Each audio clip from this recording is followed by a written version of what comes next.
जब मैं हॉस्पिटल में अपनी नन्ही फौज यानी स्पर्म डोनेट करने गया तो वहाँ का नजारा देखकर मेरे तोते उड़ गए। कॉलेज की सबसे कड़क लौंडिया यानी अपनी क्रश लियू रुयान वहाँ प्रेगनेंसी टेस्ट करवा रही थी। उसकी बी अल्ट्रासाउंड की पर्ची पर प्रेग्नेंट लिखा देखकर मेरा कलेजा हलक में आ गया और लगा कि भाई अब तो भयंकर कांड हो चुका है, क्योंकि ठीक 2.5 महीने पहले की उस मदहोश रात में नशे के झोंके में मैंने इस कली को अपने जाल में फंसा लिया था और उस वक्त मैडम बिना एक शब्द बोले सीधे 9-2-11 हो गई थी। मैं तो जिम्मेदारी उठाने के लिए तड़पता रह गया पर मौका ही नहीं मिला और आज जब हम आमने सामने खड़े हैं तो ऐसा लग रहा है जैसे हमारे बीच ब्रह्मांड का फासला हो। उसने अपने गुलाबी होठों पर हाथ रखा और धीरे से बुदबुदाई, हे भगवान, एक ही बार में कैसे तीर निशाने पर लग गया। ये सुनते ही मेरे दिल में तो जैसे 440 वोल्ट का झटका लगा और मुझसे रहा नहीं गया, मुंह से सीधे ब्लास्ट हुआ, ये बच्चा मेरा है। लियू रुयान तो भाई बुरी तरह सकपका गई और डर के मारे 2 कदम पीछे खिसक गई। उसकी ये हालत देखकर मेरी आंखें तुरंत भर आईं। मैं तो एकदम घबरा गया और तुरंत मनाने में जुट गया, अरे अरे रो मत यार, वरना दुनिया सोचेगी कि मैं तुम्हें सता रहा हूँ। पर उसने तो एकदम रोनी सूरत बनाकर उल्हाना दिया, तुमने मुझे सताया ही तो है, ये बच्चा तुम्हारा ही है। क्यों अब जिम्मेदारी उठाने में पसीने छूट रहे हैं क्या? ये सुनते ही मेरा दिमाग पूरी तरह सुन्न हो गया। भाई मैं तो सीधे पिता बन गया, वो भी सिंगल शॉट में, सीधे एक तीर से 2 शिकार वाला सीन। वो बेचारी धीरे धीरे सिसकियां भर रही थी और मैं अभी दिमाग के घोड़े दौड़ा ही रहा था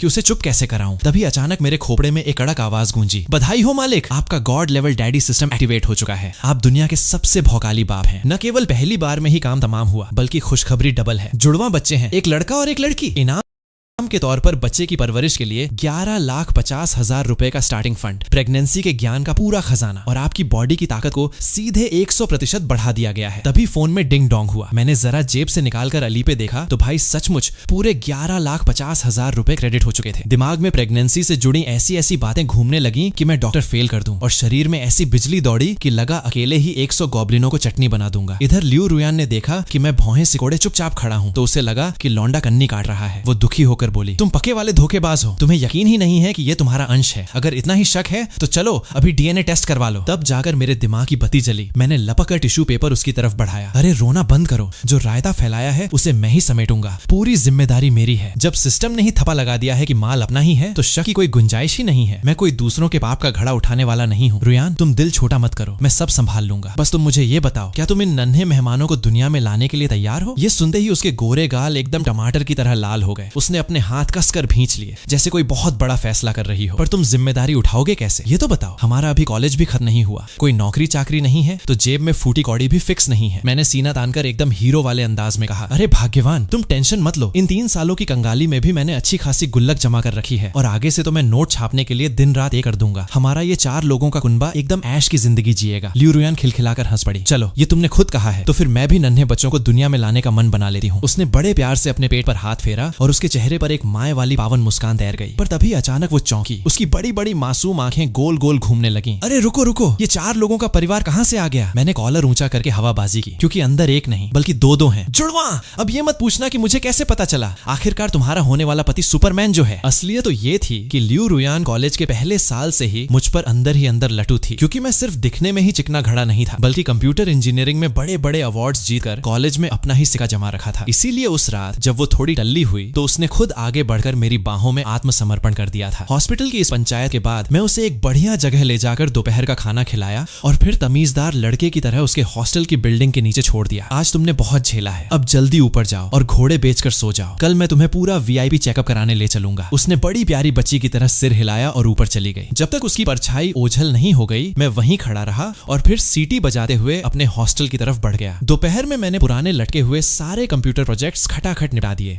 और सिस्टम वाले रुपयों को मिलाकर अब मेरे छोटे से बैंक अकाउंट में पूरे 23 लाख रुपए से ज्यादा चमक रहे थे। यानी अब समय आ गया था कि बाहर एक बड़ा कमरा किराए पर लिया जाए। आखिर रुयान पेट से है। इस हालत में लड़कियों के उस चिड़ियाघर यानी हॉस्टल में रहना उसके लिए बिल्कुल सही नहीं था। तभी अचानक दिमाग में सिस्टम की घंटी बजी। पता चला है कि मेजबान को बच्चों के मेडिकल चेकअप के लिए गाड़ी की सख्त जरूरत है। आपकी सवारी को ग्रैंड बनाने के लिए इनाम में top variant Xiaomi SU7 car दी जाती है जो जिंघाई यूनिवर्सिटी के सी पार्किंग लॉट में आपका इंतजार कर रही है। भाई ये सिस्टम तो एकदम अंतर्यामी निकला। मेरी हर जरूरत को पहले ही भांपकर लॉटरी लगा देता है। अगले दिन मैं सुबह सुबह चाबी हाथ में नचाते हुए सीधे पार्किंग लॉट की तरफ भागा। वो मीटियोर ब्लू रंग की चमचमाती Xiaomi SU 7 गाड़ियों के मेले में दूर से ही वीआईपी फील दे रही थी। मैं बिना देर किए ड्राइविंग सीट पर जा बैठा और सीधे गाड़ी को भगाते हुए रुयान के हॉस्टल के नीचे ले जाकर ब्रेक मारा। तुरंत फोन लगाया, हाँ जी, नींद खुली क्या? मैं नीचे पलकें बिछाए खड़ा हूँ, चलो सीधे हॉस्पिटल चलते हैं और पूरा फुल बॉडी प्रेगनेंसी स्कैन करवाते हैं। रुयान का दिल ये केयर देकर एकदम पिघल गया और मेरे लिए उसके दिल में प्यार का मीटर थोड़ा और ऊपर चढ़ गया। गया। अच्छा बाबा, थोड़ा सब्र करो, मैं बस 10 मिनट में सज धज कर नीचे आती हूँ। लेकिन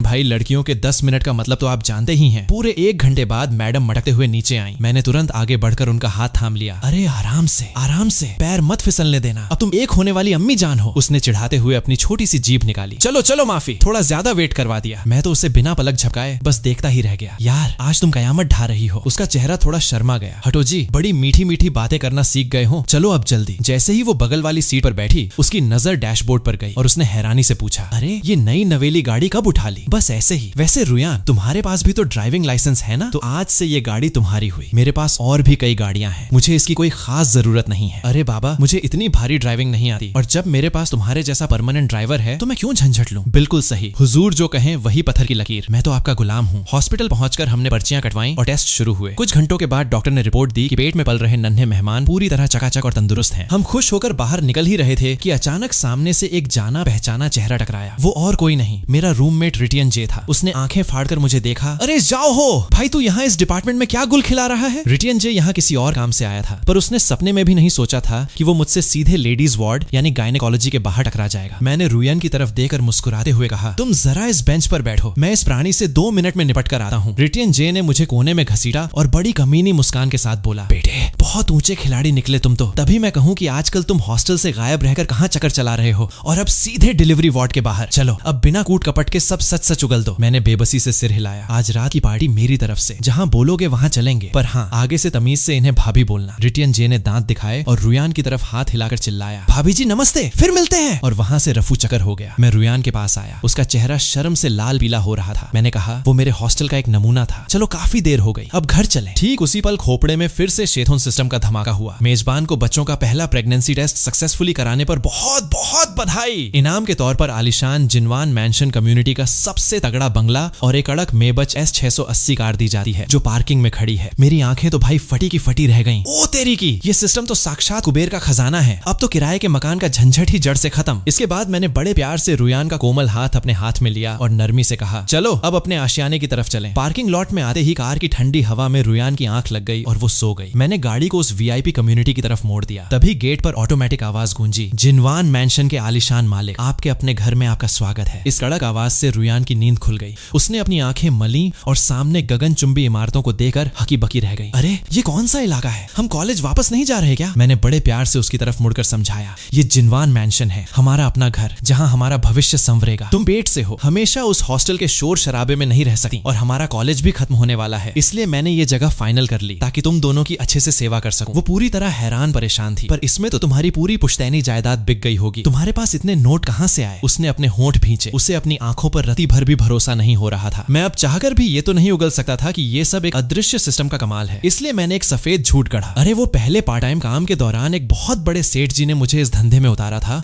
और अच्छी खासी चांदी कटी थी। तुम पैसों की टेंशन बिल्कुल मत लो, तुम दोनों की परवरिश के लिए ये अंधा पैसा काफी है। चलो जल्दी ही सामान समेटकर यहाँ शिफ्ट होते हैं। ये सुनकर उसके गालों पर लाली छा गई। पर इतनी जल्दी एक साथ रहना यानी लिव इन, क्या ये कुछ ज्यादा ही फास्ट नहीं हो रहा? मन ही मन वो घबरा रही थी कि कहीं एक साथ रहने के बाद मैं अपना असली रंग न दिखा दूं। उसके दिमाग की ये उथल पुथल उसके चेहरे पर साफ पढ़ी जा सकती थी। हालांकि उसे मेरी बातें लॉजिकल लग रही थीं, फिर भी उसे लग रहा था कि वो एक सीधे साधे सफेद खरगोश की तरह किसी शिकारी के चंगुल में फंस गई है जिससे भागना नामुमकिन है। उसे इस तरह गहरी सोच में डूबा देखकर मैं खुद को रोक नहीं पाया और उसके मखमली गाल को हल्के से खींचा। ओ मेरी भाग्यवान, इस छोटे से दिमाग में क्या खिचड़ी पक रही है? उसने मुंह फुलाते हुए मुझे झिड़का, ज्यादा हवा में मत उड़ो, अभी मैं तुम्हारी पत्नी नहीं बनी हूँ। मैंने जोर का ठहाका लगाया। अरे आज नहीं तो कल बनना तो इसी भाई की है ना। चलो चलो अब नखरे छोड़ो और ऊपर चलकर अपना महल देखो। जैसे ही हमने मुख्य दरवाजे के अंदर कदम रखा, एक बहुत बड़ा और आलीशान लिविंग रूम सामने था, जिसमें एकदम कड़क मॉडर्न फर्नीचर और इंटीरियर डेकोरेशन पहले से ही चकाचक था। वो धीरे धीरे वॉक करते हुए बालकनी में गई और सामने बहती नदी पर ढलते सूरज की लालिमा को निहारने लगी। जून की ठंडी सुहानी हवा उसके चेहरे के बालों को उड़ा रही थी। नजारा एकदम फिल्मी और सुकून देने वाला था। मैं दबे पांव उसके पीछे गया और पीछे से उसे अपनी बाहों के घेरे में ले लिया। वो थोड़ी सी हड़बड़ाई, पर उसने खुद को छुड़ाने की कोई कोशिश नहीं की। उसका वो मासूम चेहरा एक बार फिर से शर्मा कर लाल हो गया। उसने उसने बहुत ही धीमी आवाज में पूछा, इस आलीशान घर में तो तुम्हारी पूरी कमाई लग गई होगी ना? अरे ज्यादा नहीं, बस लगभग 9 करोड़ 20 लाख रुपए के आसपास का खर्चा आया है। मैंने उसके रेशमी बालों से आ रही खुशबू को सांसों में भरा। उसने अपना सिर झुका लिया और बहुत ही उदास टोन में बोली, तुम गाड़ी भी ले रहे हो, घर भी ले रहे हो, पर मैं तुम्हें बदले में कुछ भी नहीं दे पा रही हूँ। मुझे ऐसा लग रहा है जैसे मैं बिल्कुल किसी काम की नहीं हूँ। उसकी आवाज में एक गहरा सन्नाटा और मायूसी थी। मैंने तुरंत उसे अपनी तरफ घुमाया और पूरी गहराई से उसकी आंखों में झांकते हुए कहा, ओए पगली, तुम और तुम्हारे पेट में पल रहा हमारा ये नन्हा अंश ही दुनिया का सबसे बड़ा नायाब तोहफा है। मेरी जान, तुमने मुझे एक पूरा परिवार दिया है। मैं तुम दोनों की खुशियों के लिए अपनी जान की बाजी लगा दूंगा। भावनाओं का ज्वार एकदम उफान पर था। मैं धीरे धीरे अपना चेहरा उसके होठों के करीब ले गया। वो पूरी तरह सकपका गई। उसका दिल जोरों से धड़कने लगा और उसने डर और लाज के मारे अपनी आंखें मूंद लीं ताकि मैं करीब आ सकूं। ठीक इसी रोमांटिक मोड़ पर अचानक फोन की कर्कश घंटी ने पूरे मूड का कबाड़ा कर दिया। वो किसी चोरी पकड़े गए बच्चे की तरह झटके से मुझसे दूर हट गई। अरे रुको, मैं जरा फोन सुन लूं। रुयान, तुम आजकल किस दुनिया में बिजी हो भाई? इन 2-3 दिनों में तुम्हारा फोन उठाने का मन नहीं कर रहा है क्या? लियू रुयान ने घबराकर थूक निगला और बहाना बनाया, अरे कुछ नहीं मम्मी, बस कॉलेज का प्रोजेक्ट थोड़ा हैवी है, उसी का प्रेशर है। लियू की माँ ने फोन पर ही बेटी की आवाज की घबराहट को ताड़ लिया। तुम इतनी हड़बड़ाई हुई आवाज में क्यों बात कर रही हो? क्या तुम अपनी माँ से कुछ छिपा रही हो या कॉलेज में किसी गुंडे ने तुम्हें तंग किया है? क्योंकि मैं बिल्कुल सट कर खड़ा था, इसलिए फोन की आवाज साफ आ रही थी। उसे इस तरह भीभी बिल्ली बना देकर मेरी हंसी छूट गई। उसने मुझे एक तीखी नजर से घूरा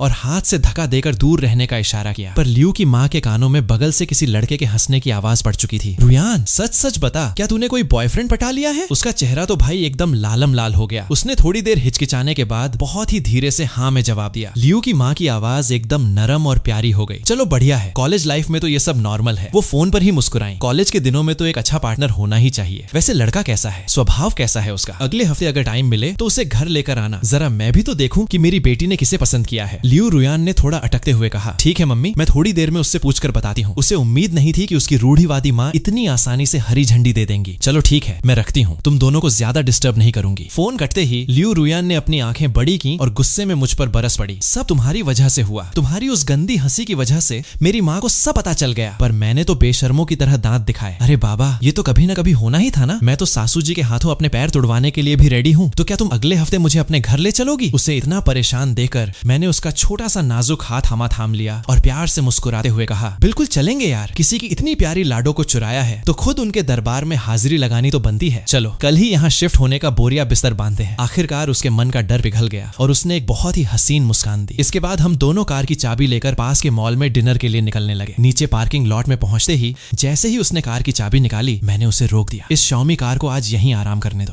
आज हम दूसरी सवारी से चलेंगे। ये कहते हुए मैंने जेब से चाबी निकालकर दूर खड़ी मेबच S680 को अनलॉक किया। उसकी दोनों कड़क हेडलाइट्स जल उठी, जिससे टूटते तारों जैसी रोशनी की बौछार हुई। लियू रुयान का मुंह तो भाई खुला का खुला रह गया। ये आलीशान मेबच गाड़ी भी सचमुच तुम्हारी ही है? फिर उसने मुड़कर पूरी शक की निगाह से मुझे ऊपर से नीचे तक देखा। सच सच बताओ, अभी ऐसी कितनी और बातें हैं जो तुम मुझसे छिपा रहे हो? अरे नहीं बाबा, ये तो मैंने पहले ही उठा ली थी। कुछ दिन पहले सर्विसिंग के लिए गई थी, इसीलिए मैंने वो नई शाओमी कार भी ले ली थी। मैंने पूरी गंभीरता के साथ सफेद झूठ बोल दिया। उसने अपना सिर झुकाया। उसका कॉन्फिडेंस थोड़ा डगमगाया हुआ था। चलो अभी के लिए मैं तुम्हारी इस बात पर यकीन कर लेती हूँ, पर मुझे किसी का झूठ बोलना बिल्कुल पसंद नहीं है, खासकर अपने सबसे स्पेशल इंसान का। मैंने तुरंत आगे बढ़कर उसे कसकर गले से लगा लिया। मेरी अच्छी बच्ची, आगे से कोई भी बात होगी मैं सबसे पहले तुमसे ही परमिशन लूंगा, ठीक है? दोपहर का भरपेट खाना खाने के बाद लियू रुयान को भारी नींद आ रही थी। मैंने गाड़ी चलाकर उसे लड़कियों के हॉस्टल छोड़ दिया और इसके बाद मैं गिफ्ट्स का एक भारी भरकम बैग लेकर अपने उसी पुराने हॉस्टल के कमरे में पहुंचा जहां मैंने अपनी जिंदगी के 3 साल काटे थे। हाँ भाइयों, देखो तुम्हारा रूम लीडर पापा तुम्हारे लिए क्या माल लेकर आया है। जैसे ही मैंने पैर अंदर रखा, सारे लौंडे मुझे कूट देने वाली नजरों से देखने लगे। रिटियन जे ने गुस्से का नाटक करते हुए उंगली उठाई। यही है वो गद्दार जो कॉलेज की सबसे टॉप सुंदरी को उड़ा ले गया। एडू ने भी सुर में सुर मिलाया। बड़े छुपे रुस्तम निकले यार, पीठ पीछे इतना बड़ा गुल खिला दिया और हमें भनक तक नहीं लगने दी। तो भाई मैंने भी बिना कुछ छुपाए पूरी कहानी जैसी थी वैसी की वैसी उनके सामने उगल दी। सब अपने सगे लंगोटिया यार थे। 4 साल साथ में सुख दुख काटा था, इसलिए छुपाने का कोई सीन ही नहीं था। और उनका मुंह बंद करने के लिए मैंने सीधे ऑफर दिया कि चलो बाहर किसी कड़क ढाबे पर चलकर दबाकर पार्टी करते हैं। पार्टी का नाम सुनते ही साले भूखे भेड़ियों की तरह टूट पड़े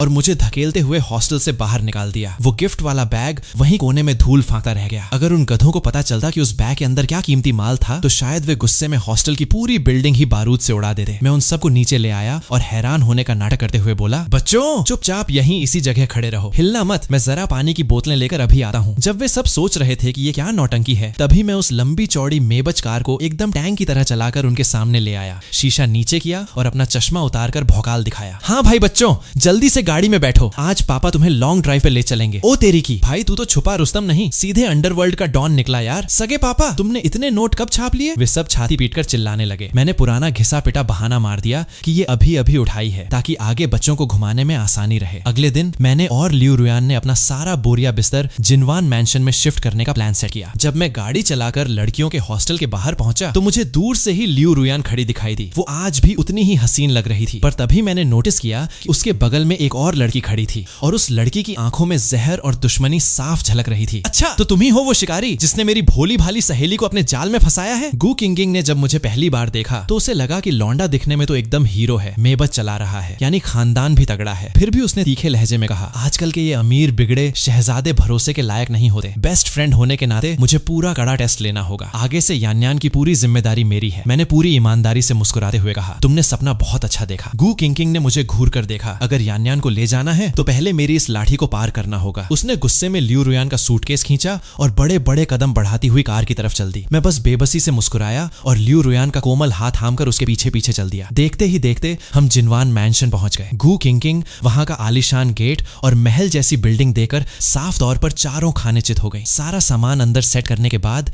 मेरे दिमाग में फिर से सिस्टम का नोटिफिकेशन चमका, डिंग डोंग। पता चला है कि मेजबान ने बच्चों के लिए पहली बार नया आशियाना बदला है। आगे चलकर आप बच्चों के लिए कड़क शेफ बन सकें, इसलिए इनाम में 5 स्टार कुकिंग स्किल्स का पूरा खजाना अनलॉक किया जाता है। कृपया चेक करें। मैं वैसे भी नहीं चाहता था कि लियू रुयान बाहर का सड़ा गला खाना खाए, आखिर वो पेट से है। अगर बाहर का कुछ गंदा खा लिया और उसका असर हमारे नन्हे मेहमानों पर पड़ा तो भाई अनर्थ हो जाएगा। ये 5 स्टार कुकिंग स्किल बिल्कुल सही मौके पर चौका मारने जैसी आई थी। भाग्यवान। मैंने मुस्कुराकर लियू रुयान की तरफ देखा। तुम और तुम्हारी ये सहेली पहले थोड़ा आराम करो, मैं मार्केट से एकदम ताजा सब्जियां लेकर आता हूँ। बताओ क्या सेवा करूं? गू किंगिंग ने फिर से पूरी शकी निगाह से मुझे ऊपर से नीचे तक मापा। आजकल खाना बनाने वाले मर्द तो ढूंढने से भी नहीं मिलते, जो भी बनाओगे चलेगा। लियू रुयान ने एकदम शहद जैसी मीठी आवाज में कहा, तुम जो भी बनाओगे मुझे सब पसंद आएगा। अरे ओ हेलो, मैं अभी भी यहीं जिंदा खड़ी हूँ। गू किंगिंग ने अपनी आंखें मटकाई और आगे कहा, मुझे स्वीट एंड सोर पोर्क रिब्स, उबला हुआ मीट स्लाइस, बीन्स के साथ उबला दूध और Buddha jumps over the wall चाहिए। कोई बात नहीं, सब हाजिर हो जाएगा। मैंने तुरंत हामी भरी और बाहर निकल गया। दरवाजे से बाहर निकलने से पहले लियू रुयान ने धीरे से मेरे कान में कहा, जल्दी वापस आना, जो हुक्म मेरी रानी। मैंने बड़े लाड से उसके बालों को सहलाया। मेरे जाते ही गू किंगिंग का सब्र का बांध टूट गया। रुयान, तुम इतनी जल्दी उसके साथ एक ही कमरे में रहने के लिए कैसे मान गई? तुम तो पूरे जिनहाई यूनिवर्सिटी की धड़कन हो। लियू रुयान ने अपना सिर झुका लिया और हकलाते हुए बोली, असल में मैं प्रेग्नेंट हूँ। क्या? गू किंगिंग का जबड़ा तो हैरानी के मारे सीधे जमीन पर जा गिरा। जब मैं मार्केट से वापस आया तो मैंने देखा कि दोनों कोने में खड़ी होकर फुसफुसा रही थी।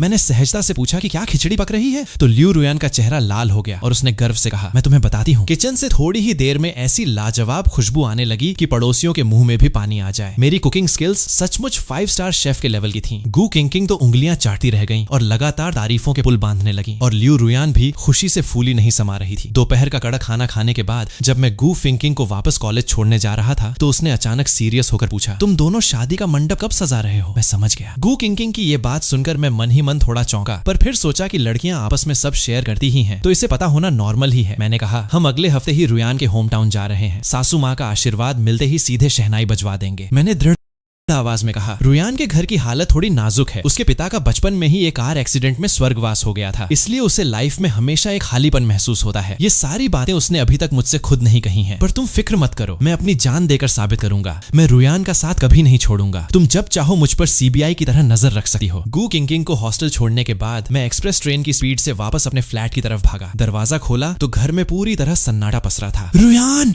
मैं वापस आ गया। अंदर से कोई आवाज नहीं आई। लिविंग रूम में जाकर देखा तो लियू रुयान सोफे पर बिल्ली की तरह दुखी सो रही थी। उसने गुलाबी रंग की नाजुक नाइटी पहनी हुई थी और उसके गोरे लंबे पैर थोड़े थोड़े बाहर झलक रहे थे। मैं सोफे के सामने घुटनों के बल बैठ गया और बहुत ही धीरे से बुदबुदाया, रुयान, मैं वादा करता हूँ कि दुनिया का सबसे बेस्ट पति बनूंगा। शाम के ठीक 5 बजे तक लियू रुयान अपनी आंखें मलते हुए कमरे से बाहर आई। उसे अच्छे से याद था कि वो सोफे पर सोई थी, तो वो बेड पर कैसे पहुंची? ये सोचते ही उसका चेहरा शर्म से लाल हो गया और उसने जल्दी से दरवाजा खोला। मैं कंप्यूटर स्क्रीन के सामने बैठकर कीबोर्ड पर उंगलियां चला रहा था। लियू रुयान ने भारी और नींद भरी आवाज में पूछा, जाओ हाओ, तुम क्या कर रहे हो? अरे पत्नी जाग गई? मैं जरा पार्ट टाइम काम निपटा रहा हूँ। मैं उठकर उसके पास गया और प्यार से पूछा, क्या पेट में चूहे कूद रहे हैं? रात को क्या सेवा करूं? मैं खाने में ज्यादा नखरे नहीं करती। रुयान ने छोटे बच्चे की तरह लाड जताते हुए कहा, पति एक बार गले तो लगाओ। मैंने उसे अपनी बाहों के घेरे में ले लिया। उसके शरीर की भीनी भीनी खुशबू को सांसों में भरा। रात को मैं तुम्हारे लिए कड़क नूडल्स बना देता हूँ। डिनर के बाद मैं मेबच कार की चाबी घुमाते हुए लियू रुयान को पास के एक बड़े आलीशान मॉल में ले गया। हम सीधे एक मैटर्निटी यानी गर्भवती महिलाओं की वीआईपी दुकान में घुसे। आपका स्वागत स्वागत है सर मैडम, आपको क्या सेवा चाहिए? सेल्स गर्ल ने बड़ी मीठी आवाज में पूछा। क्या आपके पास पेट के स्ट्रेच मार्क्स को रोकने वाला सबसे बेस्ट लोशन है? मैंने पूछा। सेल्स गर्ल ने कुछ टॉप ब्रांड्स दिखाए और मैंने ध्यान से कंपेयर किया। एक काम करो, अपनी दुकान का जो सबसे महंगा और सबसे वीआईपी लोशन हो वो निकालो। सेल्स गर्ल एक चमचमाती डिब्बी लेकर आई। मैंने सिस्टम से मिले ज्ञान के दम पर देखा तो वो सचमुच बेस्ट चॉइस थी। लियू रुयान ने जब उसकी कीमत देखी तो उसकी ठंडी सांस छूट गई। उसने पीछे से मेरी शर्ट का कोना खींचा। अरे थोड़ा सस्ता वाला देख लो ना, ये बहुत महंगा है। अरे तुम पैसों की फिक्र मत करो, तुम्हारे पति की जेब बहुत गर्म है। मैंने उसका हाथ दबाया। इस्तेमाल करेंगे तो सिर्फ नंबर 1 चीज ही करेंगे। बिल पेमेंट करने के बाद मैंने लियू रुयान को एक मैटरनिटी कपड़ों की दुकान में भेजा। तुम जाकर कुछ अच्छे कपड़े ट्राई करो, मैं जरा वॉशरूम होकर आता हूँ। ये कहकर मैं चुपके से बगल वाली एक बड़ी डायमंड ज्वेलरी शॉप में घुस गया। क्या आपके पास छोखन यानी प्रपोजल के लिए कोई कड़क डायमंड रिंग है? मैंने सेल्स गर्ल से पूछा। ये कैरेट की रिंग आजकल के कपल्स में बहुत ट्रेंड में है। इसकी कीमत लगभग 23 लाख रुपए है। सेल्स गर्ल ने मुझे कम उम्र का लड़का देखकर सोचा कि लौंडे की जेब में ज्यादा माल नहीं होगा। ये ठीक ठाक तो है, पर क्या इससे भी धांसू और भौकाली कुछ है? मैंने मुस्कुराते हुए पूछा। सर आपका मैक्सिमम बजट कितना है? लगभग 57,50,000 रुपए से लेकर 1,15,00,000 रुपए तक कुछ भी चलेगा। जरा टॉप डिजाइन दिखाओ, मैंने बहुत ही हल्के अंदाज में कहा। तो सेल्स गर्ल की आंखें फटी की फटी रह गईं। लगा जैसे उसे कोई लॉटरी मिल गई हो। सेल्स गर्ल ने मखमली डिब्बे से एक बेहद चमकदार अंगूठी निकाली। ये 3 कैरेट की इंपीरियल ग्रेड की प्योर डायमंड रिंग है। इसकी कटिंग एकदम लाजवाब है, बिल्कुल कलरलेस है, जो कि वर्ल्ड क्लास ग्रेड है। इसकी इनले क्राफ्टमैनशिप भी अनोखी है। कीमत लगभग 92 लाख रुपए है। ये कीमत किसी छोटे शहर में एक आलीशान फ्लैट के बराबर थी, पर लियू रुयान की खुशियों के सामने ये बिल्कुल वर्थ थी। बस यही वाली पैक कर दो। मैंने कल रात उसके सोते समय जो चुपके से उंगली का नाप लिया था वही साइज बताया। जब मैं कपड़ों की दुकान पर वापस आया तो लियू रुयान ठीक उसी समय चेंजिंग रूम का पर्दा हटाकर बाहर आई और गोल घूमकर पूछा, जाओ हाओ देखो तो क्या मैं अच्छी लग रही हूँ? मेरी जान, तुम बोरी भी पहन लोगी तो अप्सरा ही लगोगी। मैंने दिल से तारीफ की। रात के ठीक 10 बजे हम घर वापस आ गए। वेदर फोरकास्ट में साफ दिख रहा था कि इस एरिया में आज रात भारी तूफान और बिजली कड़कने का भयंकर सीन होने वाला है। लियू रुयान ने एक छोटी सी उबासी ली, अपने पंजों पर खड़ी हुई और मेरे गाल पर एक कड़ा किस किया और तुरंत शर्माकर अपने कमरे में भाग गई। उसकी इस छेड़कर 9-2-11 होने की आदत पर मैं मन ही मन हंसने लगा। देर रात एक बहुत तेज बिजली की गड़गड़ाहट ने पूरे आसमान को हिलाकर रख दिया। मेरा फोन अचानक जल उठा। वो लियू रुयान का मैसेज था। जाओ हाओ, क्या तुम थोड़ी देर के लिए इस कमरे में आ सकते हो? मैंने धीरे से दरवाजा खटखटाया। पत्नी, मैं अंदर आ रहा हूँ। लियू रुयान एक डरी हुई नन्ही चिड़िया की तरह सीधे आकर मेरी छाती से लिपट गई। आई एम सॉरी यार, मुझे नहीं पता था कि तुम्हें बिजली से इतना डर लगता है। मैंने उसके मुलायम बालों को सहलाया। तुम फिक्र मत करो, मैं यहीं तुम्हारे पास सोता हूँ, हम साथ सोएंगे। लियू रुयान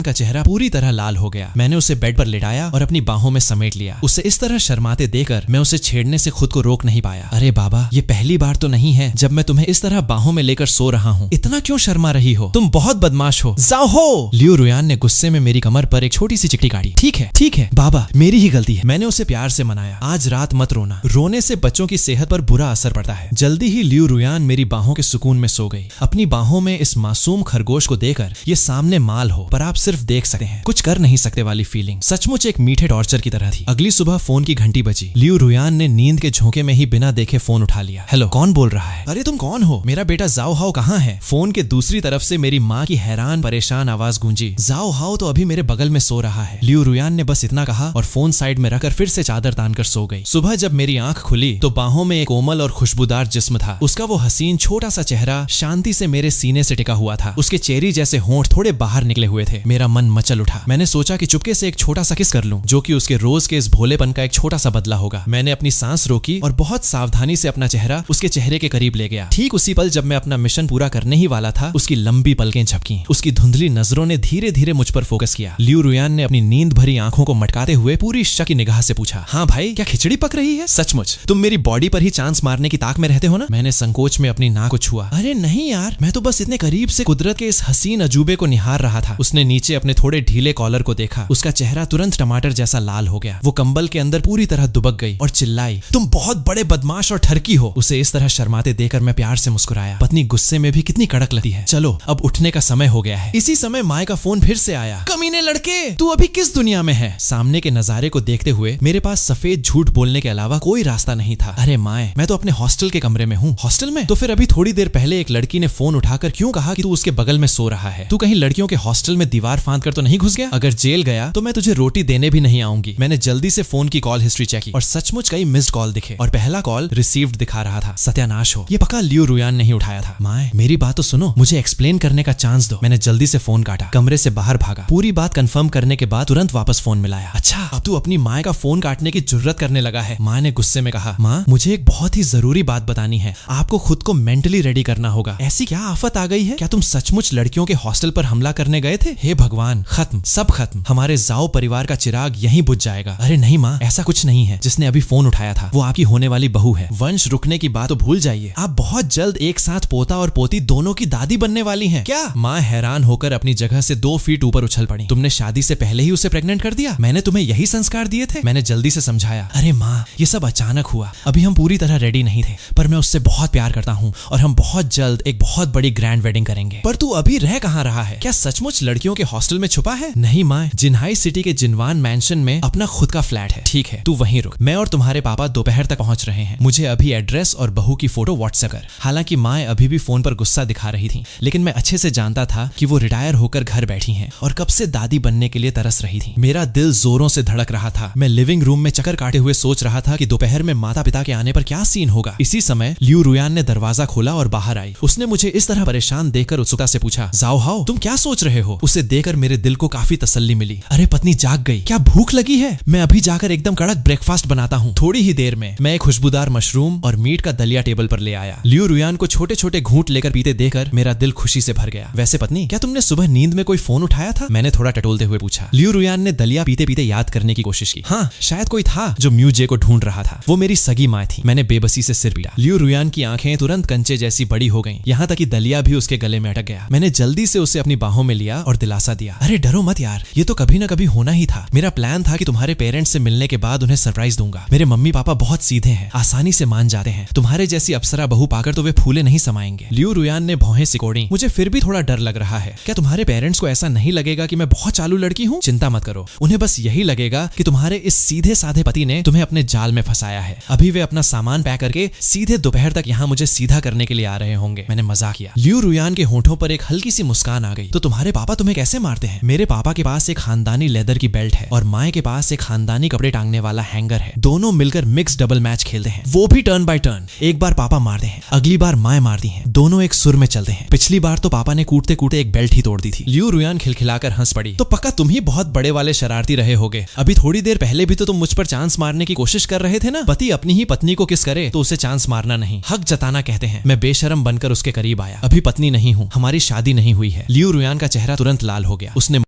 मुंह बनाकर अपना चेहरा दूसरी तरफ घुमा लिया। दोपहर में पेरेंट्स सोसाइटी के गेट पर पहुंच गए। जैसे ही मैं सामने आया, माँ ने बिना कुछ सोचे समझे सीधे मेरा कान पकड़ा और मरोड़ दिया। कमीने लड़के, मैंने तुम्हें पहले क्या सिखाया था? तुमने मेरी सारी नसीहतों को धुएं में उड़ा दिया। आसपास के लोग रुककर तमाशा देखने लगे। मेरा मन किया कि धरती फटे और मैं समा जाऊं। माँ पहले मेरी बात तो सुनिए। इतने सारे लोगों के सामने अपने हैंडसम बेटे की थोड़ी तो इज्जत रखिए। मैंने पापा की तरफ मदद की, गुहार वाली नजरें डाली, लेकिन उन्होंने बस बेबसी से अपना मुंह खोला। साफ था कि वो भी होम मिनिस्ट्री के सामने कुछ नहीं कर सकते थे। ऐसा लगा कि आज ये कूटम कूट तो होकर ही रहेगी। मैंने पूरी तरह निराश होकर पापा की तरफ देखा। उनके हाथ में बेल्ट देकर समझ गया कि आज मार से बचना नामुमकिन है। ऊपर जाने के रास्ते में मैंने पूरी कहानी शुरू से लेकर आखिरी तक पेरेंट्स को साफ साफ बता दी। अजीब बात यह थी कि माँ उतनी गुस्से में नहीं दिखी, बल्कि पापा ही लगातार रहस्यमयी मुस्कान दे रहे थे। बहू अभी भी सो रही है क्या? मैं किचन में जाकर उसके लिए चिकन सूप बना देती हूँ। माँ बेसब्री से किचन की तरफ बढ़ने लगी। नहीं माँ, मैं खुद बना लूंगा। अभी रुयन सिर्फ मेरे हाथ का बना खाना खाती है, किसी और के हाथ का शायद उसे सूट न करे। मैंने जल्दी से उन्हें रोका। बहू का नाम सुनते ही माँ को भी पीछे हटना पड़ा। थोड़ी ही देर में घर में चिकन सूप की सौंधी खुशबू फैल गई। लियू रुयन खुशबू का पीछा करते हुए लिविंग रूम में आ गई। जाओ हाओ, क्या तुमने फिर से चिकन सूप बनाया है? बहुत अच्छी खुशबू है। अभी उसकी बात पूरी भी नहीं हुई थी कि उसने मेरे पेरेंट्स को प्यार से अपनी तरफ देखते हुए पाया। वो तुरंत शर्म से लाल हो गई और घबराकर अपने कमरे में भाग गई। देखो, अपने इस अजीब रूप को बहू को ही डराकर भगा दिया। माँ ने पापा को घूर कर देखा। पापा काफी दुखी दिखे। मन ही मन सोच रहे थे कि अभी तो तुमने ही कहा था कि कड़क चेहरा मत बनाओ। लेकिन वे ये बात जुबान पर लाने की हिम्मत नहीं कर सकते थे, इसलिए चुपचाप सारा गुस्सा मुझ पर जाकर अपनी पत्नी को देखो, शायद अभी तुम्हारे पापा की वजह से डर गई है। माँ ने मुझे आवाज दी, रुयान उठ गई है माँ, मैं अभी जाता हूँ। माँ, चिकन सूप लगभग तैयार है, उसमें और कुछ एक्स्ट्रा मत मिला देना। मैंने चलते चलते याद दिलाया, कहीं वो कोई डार्क कुजीन न बन जाए। कमरे का दरवाजा खोला तो लियू रुयान ने एक सफेद रंग की फ्रॉक पहन रखी थी। वो फूलों के बगीचे से निकली किसी परी जैसी लग रही थी। हल्के मेकअप ने उसके मासूम लुक को और निखार दिया था। क्या मैं अच्छी लग रही हूँ? उसने शर्माते हुए पूछा।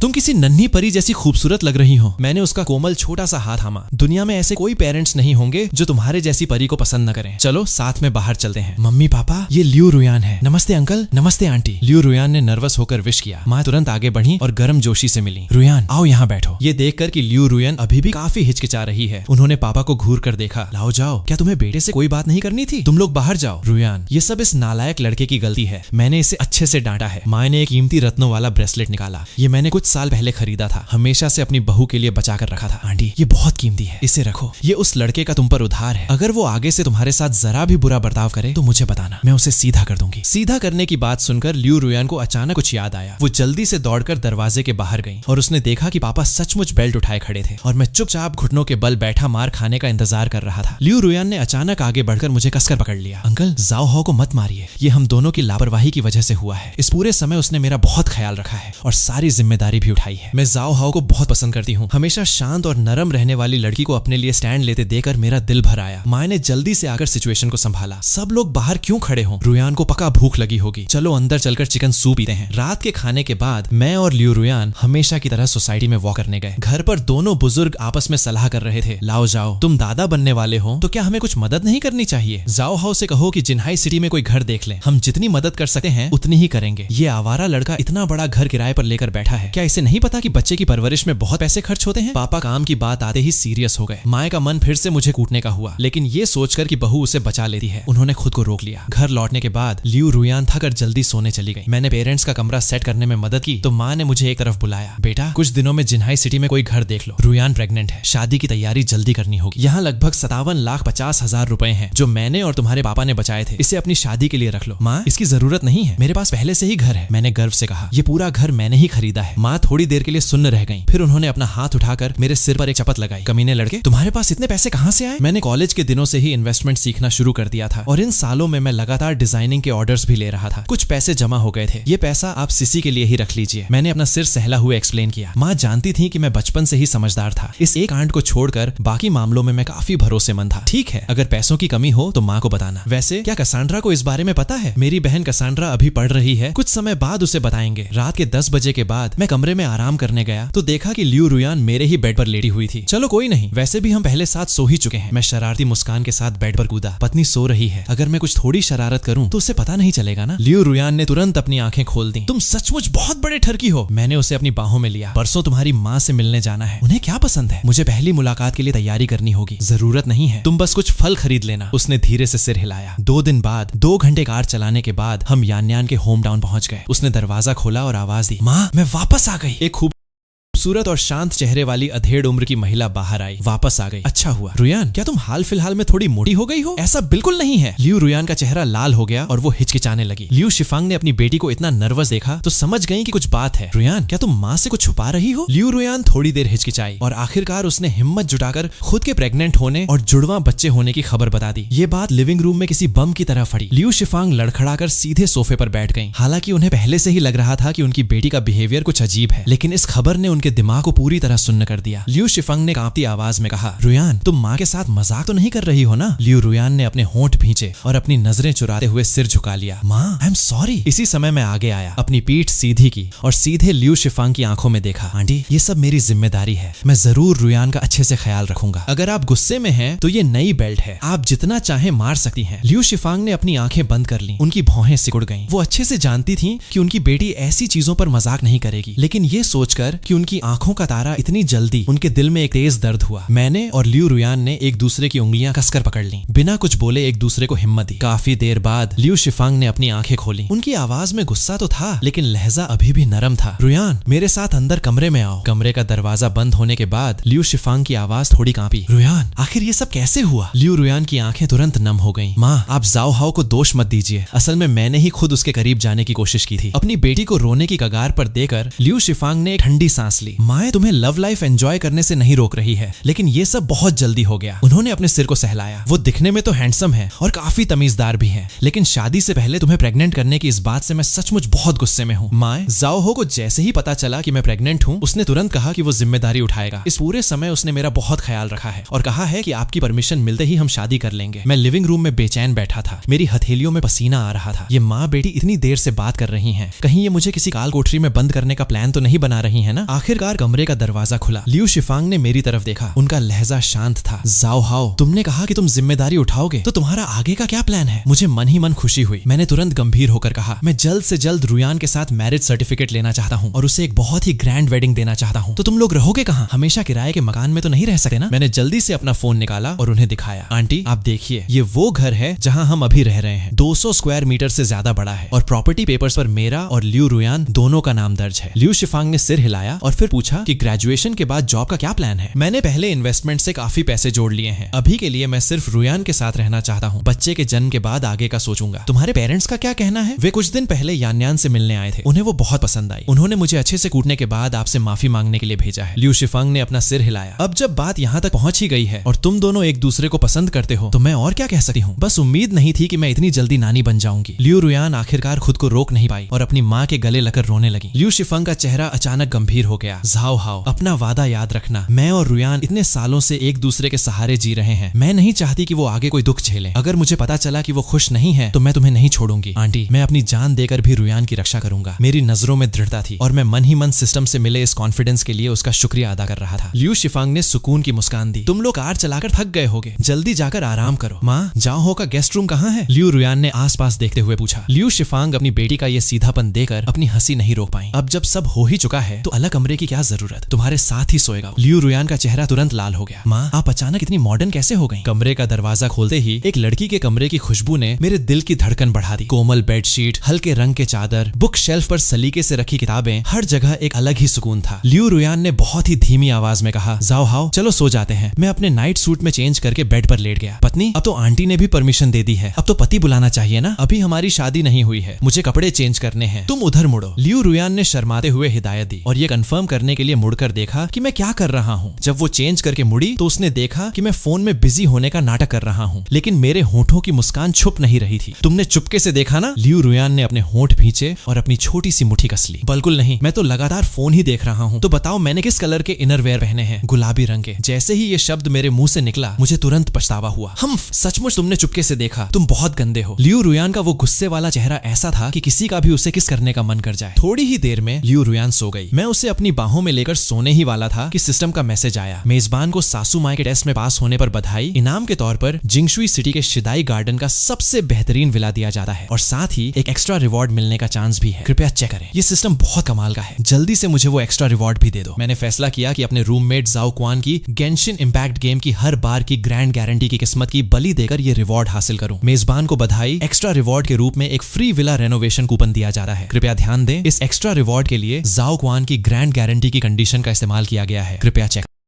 इस समय ज़ो क्वान अभी भी जिन्हाई यूनिवर्सिटी के हॉस्टल में गेम के कैरेक्टर ड्रॉ कर रहा था। ये फिर से हार्ट पिटी पर गया। ये लगातार चौथी बार है। युएटियांगे ने नफरत से अपना कंप्यूटर खोला और एक ही बार में दो गोल्ड कैरेक्टर निकाल लिए। इस किस्मत को देखकर तो बेहतर है गेम खेलना ही छोड़ दूं। लगभग 2 घंटे बाद मैं पानी पीने लिविंग रूम में आया तो देखा कि लियू शिफांग सोफे पर बैठी थी। रुयान बचपन से ही बिना पिता के रही है। उसका नेचर थोड़ा इंडिपेंडेंट और सेंसिटिव है। तुम उसका थोड़ा ज्यादा ख्याल रखना। लियू शिफांग ने बहुत ही गंभीर होकर कहा, आंटी क्या मैं आपके साथ मिलकर रात का खाना बना सकता हूँ? मैं वो स्वाद सीखना चाहता हूँ जो रुयान बचपन में खाती थी। हालांकि मेरी कुकिंग स्किल्स अभी उतनी खास नहीं है, लेकिन घर के खाने का स्वाद सबसे अलग होता है। लियू शिफांग ने एक सुकून की मुस्कान दी। आजकल अपनी पत्नी के लिए खाना बनाने वाले मर्द सचमुच बहुत कम मिलते हैं। रात का खाना खाने के बाद हम पास के एक छोटे से पार्क में गए। हल्की लाइट्स के बीच लियू रुयान ने खुशी खुशी इंट्रोड्यूस कराया। ये वो पार्क है जहाँ मैं बचपन में हमेशा आती थी। तुम्हें मुझे पति बुलाना चाहिए। मैंने उसे अपनी बाहों में खींच लिया। पति? लियू रुयान ने शर्मा कर अपना सिर झुका लिया। मैंने उसकी उन प्यार भरी आंखों और थोड़े खुले होठों को देखा और खुद को रोक नहीं पाया। आया और उसे किस कर लिया। तुम बहुत गंदे हो, तुमने तो सिर्फ गाल की बात कही थी ना। लियू रुयान ने घबराकर मुझे पीछे धकेला। उसका चेहरा शाम के लाल बादलों जैसा चमक रहा था। बेबी, कल मैं तुम्हें एक बहुत अच्छी जगह ले जाऊंगा, मैंने मुस्कुराते हुए उसे मनाया। लियू रुयान ने अपनी बड़ी बड़ी आंखें मटकाई। ये तो मेरा होम टाउन है। हे, मुझे तुम्हें घुमाना चाहिए। वैसे अगर मुझे एक बार और किस करने दोगी तो बताऊंगा, तो सिर्फ एक छोटा सा। लेकिन 2 मिनट भी नहीं हुए थे कि लियू रुयान ने मुझे पीछे धकेला। तुमने अपनी जीभ का इस्तेमाल क्यों किया? अच्छा ठीक है, समय काफी हो गया है, चलो घर चलते हैं, कल तुम्हें खुद पता चल जाएगा। अगले दिन जब मेरी आंख खुली तो सुबह के 10 बज चुके थे। आंटी पहले ही काम पर जा चुकी थी और हमारे लिए ब्रेकफास्ट टेबल पर छोड़ गई थी। लियू रुयान डाइनिंग टेबल पर बैठी थी। रात के उस किस को याद करके उसका चेहरा फिर से लाल हो गया। पत्नी, क्या सोच रही हो? इतना क्यों शर्मा रही हो? यान्यान ने मुझे घूर कर देखा। तुम इसमें इतने एक्सपर्ट कैसे हो? लड़कों को किस करना गॉड गिफ्टेड होता है। लियू रुयान ने अपने होंठ भींचे। क्या वो तुम्हारा फर्स्ट किस था? मेरे दिल की धड़कन एक पल के लिए रुक गई। मैंने जल्दी से कहा, बिल्कुल हाँ, कल रात ही मेरा फर्स्ट किस था। लियू रुयान ने शर्माते हुए अपने बालों से अपना चेहरा ढक लिया और धीरे से ओह कहा। ब्रेकफास्ट करने के बाद मैं कार चलाकर उसे शिदाई गार्डन ले गया। उसका ऊंचा आर्च गेट बेहद आलीशान और क्लासी लग रहा था। जिंगशुई सिटी जैसी एक 4th टियर सिटी में इसे एक बहुत ही हाई एंड सोसाइटी माना जाता था। पति, तुम फिर से फालतू की चीजों पर पैसे खर्च कर रहे हो। ये सब बहुत जरूरी चीजें हैं। मैं नहीं चाहता कि सासू माँ को रोज रोज 8वीं मंजिल तक सीढ़ियां चढ़नी पड़े। ये जगह उनके ऑफिस के भी पास है और आगे जब हम वापस आएंगे तो हमारे रहने के लिए भी कंफर्टेबल रहेगा। लियू रुयान अचानक मेरी बाहों में आ गई। उसकी आंखों में चमक थी। थैंक यू पति। मैंने मौके का फायदा उठाकर उसके गाल पर एक किस कर लिया। थैंक यू सिर्फ बातों से नहीं, टोन्स एक्शन से होना चाहिए। मत करो, हम बाहर खड़े हैं। मैंने प्रॉपर्टी मैनेजर को फोन मिलाया। जल्दी ही सूट बूट पहने एक युवा लड़का दौड़ता हुआ आया। हेलो मिस्टर जाओ, मेरा नाम लियू है, मैनेजर लियू। प्लीज हमें घर दिखा दीजिए। क्या आप दोनों यहाँ पहली बार आए हैं? हाँ। मैनेजर लियू के पैर लगभग कांपने लगे। मन ही मन सोचने लगा कि ये बंदा कितना अमीर है जो पहली बार आकर ही घर खरीद चुका है। ये विला पूरी सोसाइटी का सबसे महंगा 4 BHK फ्लैट था जो पूरी तरह से वेल फर्निश्ड था। बैल्कनी से पूरी सोसाइटी का नजारा साफ दिखता था। पत्नी, कैसा लगा? सचमुच बहुत खूबसूरत है। जिन्हाई सिटी के जिनवान मैंशन वाले स्टाइल से बिल्कुल अलग है। लियू रुयान का चेहरा फूलों की तरह खिल उठा, जिसे देखकर मेरा दिल पिघल गया। मैनेजर लियू इन अमीर खरीदारों को देखकर मन ही मन बहुत खुश था और सोच रहा था कि आज रात वो गेम में फिर से ड्रॉ कर पाएगा। अगर आप दोनों को कोई प्रॉब्लम नहीं है तो बस यहाँ साइन कर दीजिए। सारी फॉर्मेलिटी पूरी करने के बाद हम आंटी को ऑफिस से पिक करने जाने ही वाले थे। जैसे ही हम मेन गेट से बाहर निकले तभी पीछे से एक साफ और मीठी आवाज सुनाई दी। रुयान, सचमुच तुम हो? कब वापस आई? मुड़कर देखा तो वो एक प्यारी सी मुस्कान वाली लड़की सु शाओमान थी। लियू रुयान ने खुशी खुशी विश किया, मैं कल ही वापस आई हूँ। सु शाओमान का ध्यान तब जाकर मुझ पर गया। उसकी आंखें चमक उठी। रुयान, इंट्रोड्यूस नहीं कराओगी? कुछ महीनों बाद मिली हूँ। तुम न केवल और खूबसूरत हो गई हो बल्कि इतना हैंडसम बॉयफ्रेंड भी ढूंढ लिया है। लियू रुयान ने मेरा हाथ थामा। उसकी आंखों में एक अलग ही चमक थी। ये मेरे पति हैं, जाओ हाओ। हालांकि अभी हमारी शादी का फंक्शन होना बाकी है। क्या? सु शाओमान की आंखें फटी की फटी रह गईं। कुछ महीनों में ही तुम्हारी शादी होने वाली है। ये सच है क्या? लियू रुयान ने अपनी आंखें मटकाई। अभी शादी नहीं हुई है लेकिन बहुत जल्द होगी। तो मेरी तरफ से बहुत बहुत बधाई। लेकिन अगर लाइजी और बाकी लड़कों को पता चला तो आज रात पक्का वे रो रो कर बुरा हाल कर लेंगे। मूर्खतापूर्ण बातें मत करो। मैं और वे हमेशा से सिर्फ नॉर्मल फ्रेंड्स रहे हैं। लियू रुयान ने जल्दी से उसकी बात काटी। सु शाओमान ने पूछा, वैसे तुम लोग यहाँ क्या कर रहे हो? हम यहाँ घर देखने आए थे, अब वापस जा रहे हैं। तो फिर किसी दिन मेरे घर आना, वहाँ का नजारा बहुत अल्टीमेट है। सु शाओमान को लगा कि लियू रुयान बस ऐसे ही सोसाइटी घूमने आई है, आगे तो मौके मिलते ही रहेंगे। लियू रुयान मुस्कुराई। हम जाने ही वाले थे कि मैनेजर लियू फिर से दौड़ते हुए आए। मिस्टर जाओ, मैं आपको घर के एक्सेस कार्ड देना लगभग भूल ही गया था। हमें जाते हुए देखकर सु शाओमान ने मैनेजर लियू को रोका। क्या आप मुझे पहचानते हैं? मैं बिल्डिंग 1 की मिस सु हूँ। हाँ, टॉप फ्लोर वाली। मैनेजर लियू को तब जाकर याद आया, अभी जो दोनों गए क्या उन्होंने भी यहाँ घर लिया है? और नहीं तो क्या, उन्होंने बिल्डिंग 1 का सबसे महंगा विला 200 स्क्वायर मीटर से ज्यादा बड़ा फ्लैट पूरा कैश पेमेंट देकर खरीदा है। सु शाओमान पूरी तरह से शॉक्ड रह गई। उसे याद आया कि अभी थोड़ी देर पहले वो खुद अपने घर के नजारे का शो ऑफ कर रही थी। उसे अचानक बहुत शर्मिंदगी महसूस हुई, लेकिन वो सचमुच यान्यान के लिए बहुत खुश थी। ऐसा लगता है कि उसे उसका सच्चा जीवन साथी मिल गया है। उसने अपना फोन निकाला और अपने फ्रेंड्स ग्रुप में एक मैसेज डाला, अभी तुम्हारी ड्रीम गर्ल से मुलाकात हुई, लेकिन भाइयों उसकी शादी होने वाली है। अगले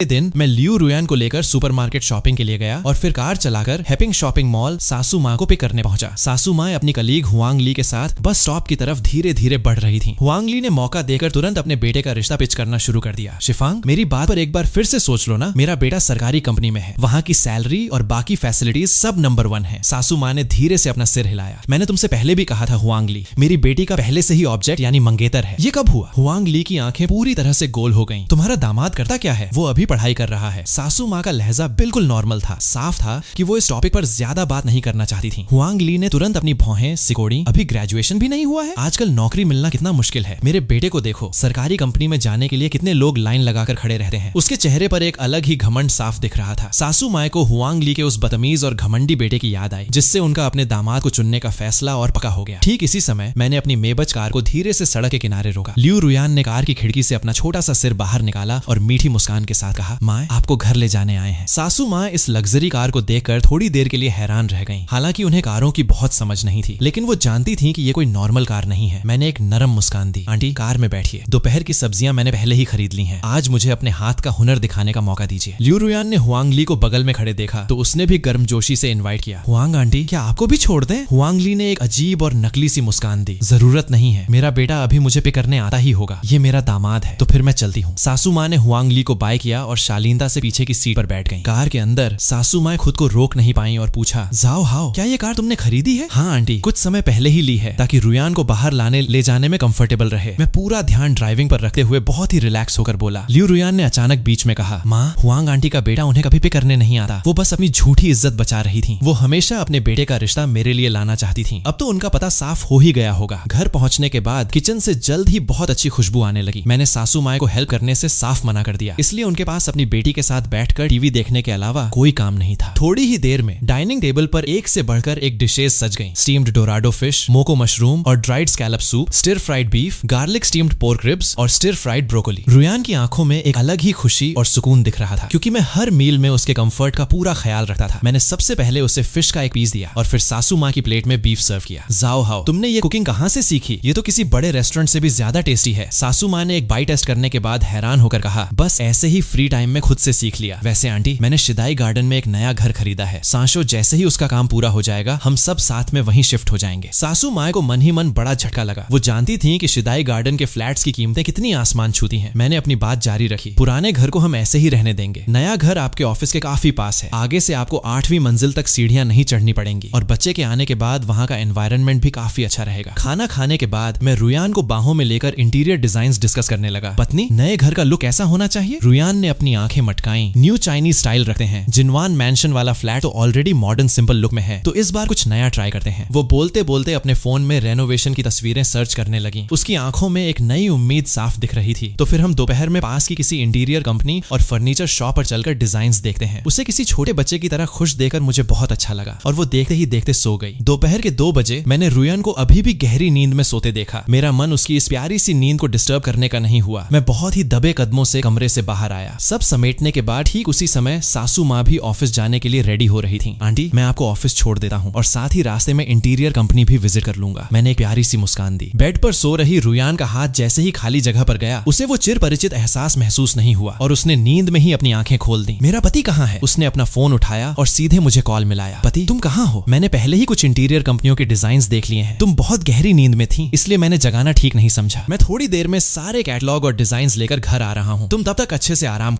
करो। लियू रुयान अभी थोड़ा और लाड जताने ही वाली थी कि अचानक उसके गले में एक तेज वॉमिटिंग की फीलिंग आई। उसने अपना मुंह ढका और सीधे वॉशरूम की तरफ भागी और जोर जोर से वॉमिटिंग करने लगी। बहुत मुश्किल से उसने खुद को संभाला। उसका चेहरा पूरी तरह से पीला पड़ चुका था। उसने थोड़ा सा वार्म वाटर पिया और थकी हारी सोफे पर बैठ गई। तो प्रेगनेंसी की पहली वॉमिटिंग का एहसास ऐसा होता है। लगभग 2.5 घंटे बाद मैं और सासू माँ घर वापस आ गए। लियू रुयान तुरंत दौड़कर मेरी बाहों में आ सिमटी। उसका चेहरा बहुत ही मासूम और दुखी लग रहा था। मेरा ही प्लान आज रात का खाना बनाने का था, लेकिन बीच में ही मुझे वॉमिटिंग होने लगी। मैंने बहुत ही दुख के साथ उसके आंसू पोंछे। आगे से तुम किचन में कदम भी नहीं रखोगी, घर के सारे काम मेरे जिम्मे हैं। मेरी बाहों में आने के बाद लियू रुयान की वो अजीब सी फीलिंग पूरी तरह गायब हो गई और उसके चेहरे पर फिर से वही प्यारी सी मुस्कान आ गई। रात के खाने के बाद मैं कार चलाकर उसे नदी के किनारे वॉक कराने ले गया। रास्ते में एक बहुत ही पॉपुलर आइसक्रीम शॉप से गुजरते हुए उसकी मीठी खुशबू ने उसकी भूख को बढ़ा दिया। उसके पेट से अजीब सी आवाज आई, पत्नी क्या आइसक्रीम खानी है? मैंने उसे शर्माते हुए सिर हिलाते देखा, क्योंकि दोपहर की वॉमिटिंग की वजह से उसने रात को बहुत कम खाया था। पत्नी तुम यहीं बैठो, मैं लाइन में लकर लेकर आता हूँ। कौन सा फ्लेवर चाहिए? Strawberry flavour. थैंक यू पतिदेव। वो बेंच पर बैठकर अपना फोन स्क्रॉल कर ही रही थी कि उसकी बेस्ट फ्रेंड गू फिंकिंग का मैसेज आया, लियू रुयान तुम अभी कहाँ हो? मैं तुम्हारे होम टाउन आई हूँ तुमसे मिलने। मैं और मेरे पति जिंगशुई सिटी वापस आ चुके हैं। क्या तुम मिल सकती हो? अभी से पति बुलाना शुरू भी कर दिया? क्या आंटी मान गई? उन्होंने तुम्हारे पति की तीसरी टांग तो नहीं तोड़ दी ना? रुयान को जैसे ही तीसरी टांग का डबल मीनिंग समझ आया, उसका चेहरा फिर से लाल हो गया। फालतू बातें मत करो, मेरी माँ ऑलरेडी मान चुकी हैं। अभी वो अपनी बेस्ट फ्रेंड से चैट खत्म ही कर रही थी कि सामने से एक दिखने में ठीक ठाक लड़का आया और मुस्कुराकर बात बढ़ाने लगा। हेलो ब्यूटीफुल, क्या मुझे आपका वीचैट मिल सकता है? आई एम सॉरी, मैं ऑलरेडी मैरिड हूँ। उस लड़के को लगा कि वो कॉलेज स्टूडेंट है और झूठ बोल रही है। हमारा मिलना एक इत्तेफाक है, बस नॉर्मल वीचैट ही तो मांग रहा हूँ, प्लीज मुझे डिस्टर्ब मत कीजिए। लियू रुयान का लहजा पूरी तरह से ठंडा हो गया। मैं तुरंत तेजी से वहां पहुंचा और अपनी तीखी नजरों से उस लड़के को घूरने लगा जो लियू रुयान से बात बढ़ाने की कोशिश कर रहा था। सामने वाले ने माहौल खराब होते देखा तो वो चुपचाप वहां से खिसक गया। लियू रुयान ने तुरंत मेरा हाथ पकड़ा और मेरे पीछे छुप गई। मैंने उसे बहुत ही प्यार से समझाया, आगे से कोई भी तुम्हें परेशान करे तो तुरंत मुझे कॉल करना। मैंने उसे वो बड़ी सी स्ट्रॉबेरी आइसक्रीम थमाई। मैंने मुस्कुराकर कहा, मैंने सिर्फ एक ही बड़ी वाली ली है,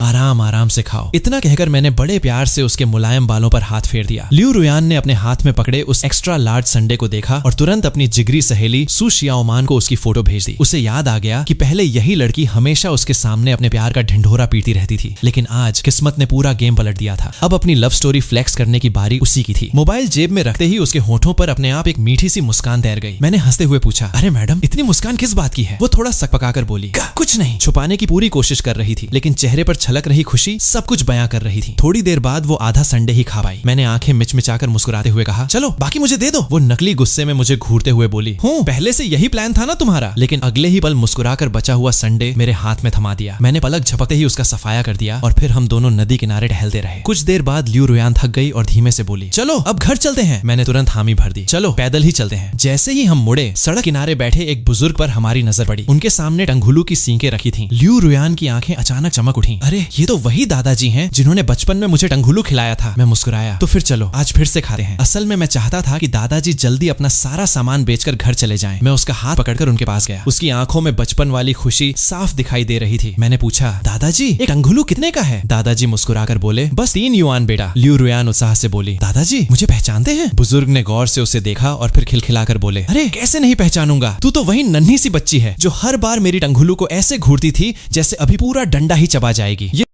सुनते ही लियू रुयान की आंखें खुशी से चांद जैसी हो गईं। दादाजी भी हंस पड़े। हर बार मैं तेरे लिए एक टंगुलू बचा कर रखता था, मेरी छोटी सी चटोरी बिटिया। इतना कहकर उन्होंने आखिरी स्ट्रॉबेरी टंगुलू उसकी तरफ बढ़ा दिया, क्योंकि गर्भवती महिलाओं को हॉथॉर्न वाला टंगुलू नहीं खाना चाहिए, लेकिन स्ट्रॉबेरी वाला बिल्कुल सुरक्षित था। लियू रुयान ने जल्दी से हाथ पीछे खींच लिया और बोली, नहीं नहीं दादाजी, हम खरीदेंगे। मैंने तुरंत QR कोड स्कैन करके पैसे दे दिए और मुस्कुराकर कहा, उस समय इसका इतना ख्याल रखने के लिए आपका बहुत बहुत धन्यवाद। दादाजी ने हमें बड़े प्यार से देखा और बोले, ये लड़की बचपन में 2 छोटी छोटी चोटियां बनाती थी, इतनी प्यारी लगती थी कि मुझे अपनी पोती याद आ जाती थी। लियू रुयान ने दोनों हाथों से टंगुलू लिया और खुशी से मुस्कुराते हुए बोली, धन्यवाद दादाजी। हम वहां से निकलने लगे, लेकिन जाते जाते मैंने चुपके से 100 युआन दादाजी के पास रख दिए। फिर हम दोनों दोबारा नदी किनारे टहलने लगे। लियू रुयान बड़े मजे से टंगुलू खा रही थी और मेरा हाथ पकड़कर आगे पीछे झुला रही थी। ऐसा लग रहा था जैसे वो फिर से अपने बेफिक्र बचपन में लौट गई हो। मैंने हंसकर पूछा, कैसा है? वो खुशी से सिर हिलाकर बोली, बहुत स्वादिष्ट, बिल्कुल पहले जैसा। फिर उसने मुस्कुराकर पूछा, तुम भी खाओगे? मैंने पेट थपथपाकर कहा, नहीं, मेरा पेट तो पहले ही फुल हो चुका है। वो आराम से बाकी टंगुलू खाने लगी। आखिर में सिर्फ एक आखिरी स्ट्रॉबेरी बची। उसने उसे हाथ में पकड़कर मेरी तरफ आंख मारते हुए पूछा, पक्का नहीं खाओगे? मैं उसकी तरफ शरारती नजरों से देखते हुए बोला, अभी नहीं। फिर मुस्कुराकर कहा, लेकिन अब खाने का मन कर रहा है। अफसोस, अब तो खत्म हो गया। लियू रुयान नीचे देखकर बोली, अरे अभी तो एक बचा है। मैं शैतानी मुस्कान के साथ बोला, हाँ, लेकिन वो तो मेरे सामने ही है। मेरी बात सुनते ही उसे मेरी पूरी चाल समझ आ गई। वो फौरन अपने होंठ छुपाने लगी, लेकिन अब बहुत देर हो चुकी थी। इतना मौका मिलते ही मैंने एक हाथ से उसकी कमर थाम ली और दूसरे हाथ से धीरे से उसकी ठोड़ी ऊपर उठाई। अगले ही पल उसके होठों से वो आखिरी स्ट्रॉबेरी भी मेरी हो गई। लियू रुयान शर्म से लाल हो गई और हल्का सा मुझे धक्का देकर तुरंत चारों तरफ देखने लगी। जब उसे यकीन हो गया कि किसी ने हमें देखा नहीं है, तब जाकर उसने राहत की सांस ली। फिर गुस्से का नाटक करते हुए मेरी तरफ घूर कर बोली, तुम्हें शर्म नहीं आती? मेरी टंगुलू भी छीन ली। मैंने बेफिक्र होकर हंसते हुए कहा, अरे मुझे तो बस तुम्हारे होठों की मिठास पसंद है। मेरी बात सुनते ही उसने मेरी कमर पर जोर से चिकोटी काट दी। मैं तुरंत दर्द से तिलमिला उठा। अरे बाप रे, दया करो मैडम, मेरी कमर तो पहले ही तुम्हारी चिकोटियों से युद्ध का मैदान बन चुकी है। मेरा मासूम चेहरा देखकर भी उसने मुंह फुलाकर दूसरी तरफ देख लिया। मैं तुरंत उसके पीछे पीछे गया और मनाने लगा, अच्छा बाबा, गलती हो गई, अब तो माफ कर दो, चलो घर चलते हैं। कुछ पल तक वो जानबूझकर मुझे इग्नोर करती रही, फिर अचानक खुद ही हंस पड़ी और हल्के से मेरे हाथ पर थपकी मारते हुए बोली, अब पता चला शरारत करने का अंजाम? मैंने तुरंत मुस्कुराकर सिर हिला दिया। लियू रुयान अपनी बड़ी बड़ी मासूम आंखों से मुझे देखते हुए धीमे से बोली, अगली बार ऐसी हरकत बाहर मत करना, अगर किस करना ही है तो घर जाकर करना। उसकी बात सुनकर मेरा दिल खुशी से झूम उठा। मैंने बिना एक पल गंवाए कहा, पक्का वादा।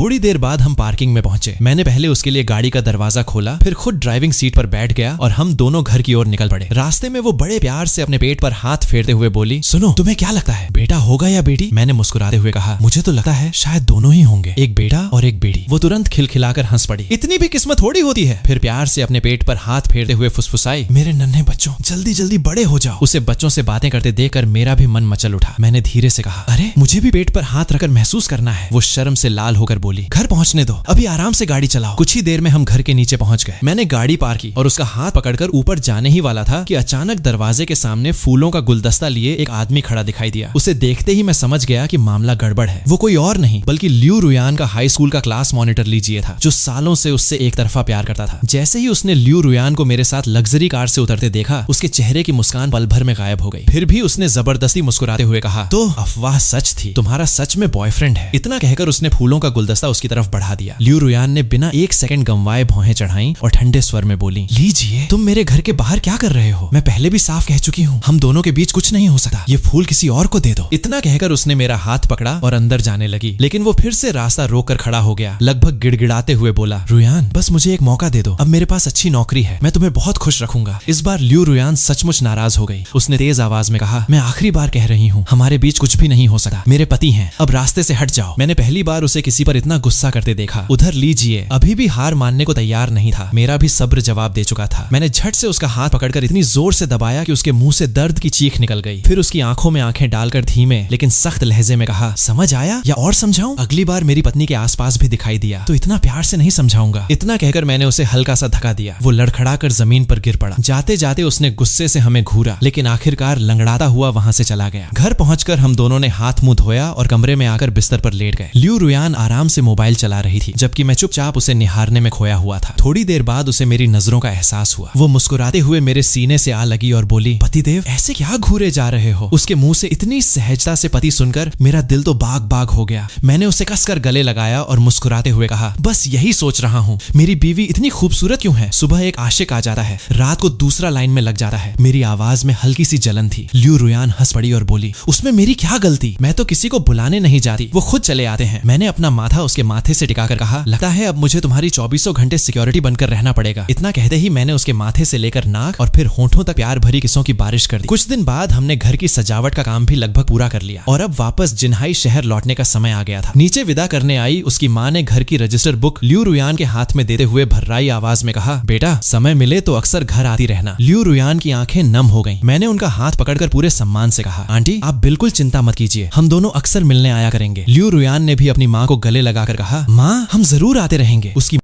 माँ की आंखों से आंसू छलक पड़े। उन्होंने कांपती आवाज में कहा, ठीक है बेटा, रास्ते में अपना ध्यान रखना। मैंने बड़ी सावधानी से लियू रुयान को कार की पिछली सीट पर बैठाया और खुद ड्राइविंग सीट संभाल ली। जैसे ही कार धीरे धीरे आगे बढ़ी, पीछे खड़ी उसकी माँ आखिर खुद को रोक नहीं पाई और फूट फूट कर रोने लगी। आखिर जिस बेटी को उन्होंने इतने साल अपनी पलकों पर बिठाकर पाला था, आज वही अपने नए घर की ओर जा रही थी। इधर कार के अंदर भी लियू रुयान की आंखों से लगातार आंसू बह रहे थे। मैंने कुछ नहीं कहा, बस चुपचाप गाड़ी चलाता रहा ताकि उसे अपनी भावनाएं खुलकर जीने का थोड़ा वक्त मिल सके। करीब 4 घंटे बाद हमारी काली मेबैक जिनवान फू पहुंच गई। गाड़ी रोककर मैं पीछे की सीट पर गया तो देखा कि रोते रोते लियू रुयान कब की सो चुकी थी। उसका मासूम चेहरा बिल्कुल किसी छोटी बच्ची जैसा लग रहा था। मैं मुस्कुराया, धीरे से उसे अपनी बाहों में उठाया और लिफ्ट की तरफ चल पड़ा। तभी उसकी आंख खुल गई। उसने उनींदी नजरों से मुझे देखा और शर्माते हुए बोली, अरे मुझे नीचे उतारो ना, अगर किसी ने देख लिया तो कितनी शर्म आएगी। मैं हंस पड़ा, यहाँ कोई नहीं है, आराम से रहने दो। लेकिन किस्मत को शायद मजा लेना था। लिफ्ट आधी ही ऊपर पहुंची थी कि अचानक 2 अंकल आंटी अंदर आ गए। आंटी हमें देखकर मुस्कुरा दी। उधर लियू रुयान शर्म से पानी पानी हो गई। उसने तुरंत अपना चेहरा मेरे सीने में छुपा लिया और अपने बालों से आधा चेहरा ढंक लिया, मानो दुनिया से गायब ही हो जाना चाहती हो। जैसे तैसे 16वीं मंजिल आई तो वो फटाफट मेरी बाहों से उतर गई। मैं उसकी हालत देखकर अपनी हंसी ही नहीं रोक पा रहा था। उसने गुस्से का नाटक करते हुए अपने छोटे छोटे मुखों से मेरी छाती पर हल्के हल्के वार किए, लेकिन इतनी नरमी से कि मुझे जरा भी चोट न लगे। घर लौटने के बाद मैंने झाड़ू पोंछा और सफाई शुरू कर दी। लियू रुयान भी जिद पकड़कर मेरे साथ काम करने लगी। मैंने उसे कई बार कहा, तुम आराम करो, मैं अकेला कर लूंगा, लेकिन मैडम ने तुरंत धमकी दे डाली, अगर मुझे काम नहीं करने करने दिया तो आज तुम्हें किस भी नहीं मिलेगी। बस फिर क्या था, मैं तुरंत हार मान गया और उसे सिर्फ हल्के फुल्के काम करने दिए। दोनों की शानदार टीम वर्क का नतीजा ये हुआ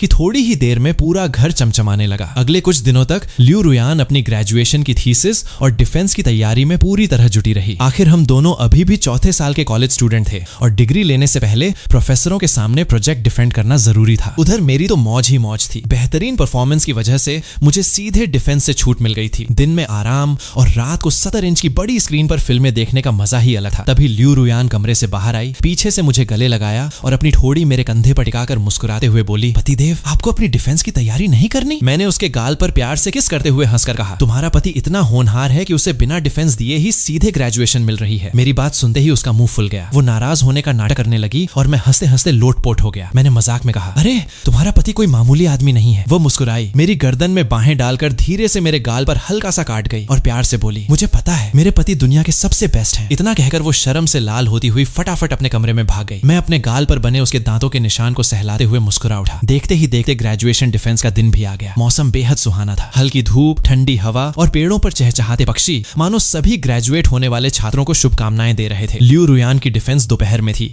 इसलिए उसने पहले थोड़ा आराम किया ताकि पूरी तरह फ्रेश रह सके। उठने के बाद उसने बड़े प्यार से खुद को तैयार किया। सफेद शर्ट, खुला कॉलर, लंबी गर्दन, नाजुक कॉलर बोन और काले रंग की लंबी स्कर्ट। उसके ऊपर खुले हुए रेशमी काले बाल ऐसे लग रहे थे मानो किसी फिल्म की हीरोइन सामने खड़ी हो। तैयार होकर वो मेरे सामने आई, एक प्यारा सा चक्कर लगाया और मुस्कुराकर बोली, बताओ आज कैसी लग रही हूँ? मैंने उसे अपनी बाहों में भर लिया, उसकी खुशबू को गहरी सांस के साथ महसूस किया और मुस्कुराकर कहा, कमाल लग रही हो। मेरी बीवी तो जो भी पहन ले परी ही लगती है। वो शर्माते हुए बोली, बहुत मक्खन लगाना आ गया है तुम्हें। लेकिन उसके होंठों की मुस्कान बता रही थी कि उसे मेरी बात कितनी पसंद आई। मैंने उसका हाथ पकड़ा और कहा, चलो अब निकलते हैं। रास्ते में मैंने पूछा, वैसे मैं अंदर बैठकर तुम्हारी डिफेंस देख सकता हूँ क्या? उसने तुरंत सिर हिलाया, बिल्कुल नहीं, तुम सामने रहे तो मैं और ज्यादा नर्वस हो जाऊंगी। मैं हंस पड़ा और उसके साथ कॉलेज पहुंच गया। हम दोनों हाथों में हाथ डाले साहित्य विभाग की बिल्डिंग तक पहुंचे। क्लासरूम के अंदर 5 प्रोफेसर सामने बैठे थे और पीछे बाकी छात्र अपनी बारी का इंतजार करते हुए घबराए बैठे थे। मैंने उसका हाथ दबाकर मुस्कुराते हुए कहा, जाओ, बिल्कुल टेंशन मत लेना, मैं यहीं बाहर तुम्हारा इंतजार करूंगा। हालांकि कॉलेज के 4 सालों में लियू रुयान हमेशा टॉपर रही थी और उसे अपनी तैयारी पर पूरा भरोसा था। लेकिन 5 सख्त प्रोफेसरों को सामने देखकर उसके दिल की धड़कनें फिर भी तेज हो गईं। वो हल्का सा शर्माई और धीरे से बोली, अगर एक किस मिल जाए तो शायद डर भाग जाए। मैं तो एक पल के लिए हैरान रह गया। आज मेरी शर्मीली बीवी खुद किस मांग रही थी। मैंने मुस्कुराकर उसके माथे पर प्यार से एक किस किया और कहा, अब जाओ, पूरा हॉल जीत कर आना। वो मुस्कुराते हुए अंदर चली गई। लेकिन उसे क्या पता था कि उसका ये सीधा सादा पति बाहर इंतजार करने वालों में से नहीं था। मैं बाहर खड़ा रहने का नाटक करके सीधे पार्किंग में गया। कार से एक काली कैप निकाली, उसे सिर पर लगाया और बड़े आराम से क्लासरूम के पिछले दरवाजे से अंदर घुस गया। आखिरी बेंच पर ऐसी जगह बैठा कि किसी की नजर मुझ पर न पड़े। सामने लियू रुयान आंखें बंद करके गहरी सांसें ले रही थी और खुद को शांत करने की कोशिश कर रही थी। इतना खूबसूरत पल भला मैं कैसे छोड़ देता। मैंने तुरंत मोबाइल निकाला और चुपके चुपके उसकी ढेर सारी तस्वीरें खींच डाली। तस्वीरें लेते लेते मन में हल्की सी कसक भी हुई। अफसोस, कॉलेज के आखिरी दिनों में जाकर मेरी मुलाकात इस लड़की से हुई। काश ये मुलाकात पहले हो जाती। थोड़ी ही देर बाद लियू रुयान पूरे आत्मविश्वास के साथ स्टेज पर पहुंची। जो लड़की मेरे सामने हमेशा नर्म और शर्मीली रहती थी, वही अब प्रोफेसरों के सामने पूरे कॉन्फिडेंस के साथ धारा प्रवाह बोल रही थी। उसकी बातों में दम था, तर्क साफ थे और चेहरे पर ऐसा आत्मविश्वास था कि 5 प्रोफेसर भी प्रभावित हुए बिना नहीं रह सके। मैं तो बस उसे देखता ही रह गया और फिर से मोबाइल निकालकर उसकी कई तस्वीरें खींच डाली। पीछे बैठे कुछ लड़के आपस में फुसफुसाने लगे, यार सच में हमारी कॉलेज क्वीन गजब की खूबसूरत है, ऊपर से पढ़ाई में भी नंबर 1। दूसरा बोला, सुना है उसका बॉयफ्रेंड भी है, पता नहीं वो खुशनसीब लड़का कौन होगा। उनकी बातें सुनकर मेरे चेहरे पर अपने आप मुस्कान आ गई। तभी बगल में बैठे एक लड़के ने मुझे देख लिया और बोला, भाई तू अकेला अकेला क्यों मुस्कुरा रहा है? मैंने हंसी दबाते हुए जवाब दिया, बस एक पुरानी खुशी याद आ गई। बेचारा क्या समझता कि जिस लड़की की तारीफ में पूरी क्लास कसीदे पढ़ रही है वो मेरी बीवी है। थोड़ी देर बाद लियू रुयान की डिफेंस खत्म हो गई। उसने अपना सामान समेटा और बाहर निकलने लगी। मैं उससे पहले ही चुपचाप पिछले दरवाजे से निकल गया और क्लासरूम के बाहर ऐसे मोबाइल चलाने लगा जैसे मैं पूरे समय यहीं उसका इंतजार कर रहा था। मेरी लंबी सी हाइट और स्मार्ट शक्ल की वजह से आते जाते कई लोग मुझे देख रहे थे। तभी एक प्यारी सी जूनियर लड़की हिम्मत करके मेरे पास आई और मुस्कुराते हुए बोली, सीनियर आपका कॉन्टैक्ट मिल सकता है? मैं अभी मना ही करने वाला था कि अचानक किसी ने मेरा हाथ कसकर पकड़ लिया। अगले ही पल लियू रुयान मेरे पास आकर खड़ी हो गई और ठंडे लेकिन बेहद अधिकार भरे अंदाज में बोली, सॉरी इनके पास पहले से गर्लफ्रेंड नहीं सीधा पत्नी है। ये सुनते ही वो लड़की शर्मिंदा होकर तुरंत वहां से चली गई। मैंने मुस्कुराकर पूछा, तो मैडम डिफेंस कैसी रही? उसने मुंह फुलाकर जवाब दिया, बिल्कुल अच्छी नहीं। मैं घबरा गया। क्यों? उसने मेरी तरफ घूरते हुए कहा, बाहर निकलते ही देखा कि मेरे पति किसी दूसरी लड़की से बातें कर रहे थे। मैं तुरंत दोनों हाथ जोड़कर बोला, अरे मेरी माँ, मैं तो अभी अभी बाहर आया हूँ, मेरी कोई गलती नहीं है। वो होंठ फुलाकर बोली, सच में? मैंने मुस्कुराकर कहा, मेरे पास सबूत भी है। इतना कहकर मैंने मोबाइल निकाला और उसे वो सारी तस्वीरें दिखा दी जो मैंने उसकी डिफेंस के दौरान रुयान चोरी छिपे खींची थी। तस्वीरों में वो इतनी खूबसूरत लग रही थी कि खुद उसकी नजरें भी कुछ पल के लिए तस्वीरों पर ही टिक गईं। फिर उसने मुझे हल्का सा घूरते हुए कहा, तुम फिर से चोरी छिपे मेरी फोटो खींचने पहुंच गए थे। लेकिन जैसे ही उसकी नजर मेरे सिर पर लगी काली कैप पर पड़ी, उसके होंठों पर मुस्कान आ गई। उसने धीरे से मेरी कमर में चिकोटी काटी और बोली, वैसे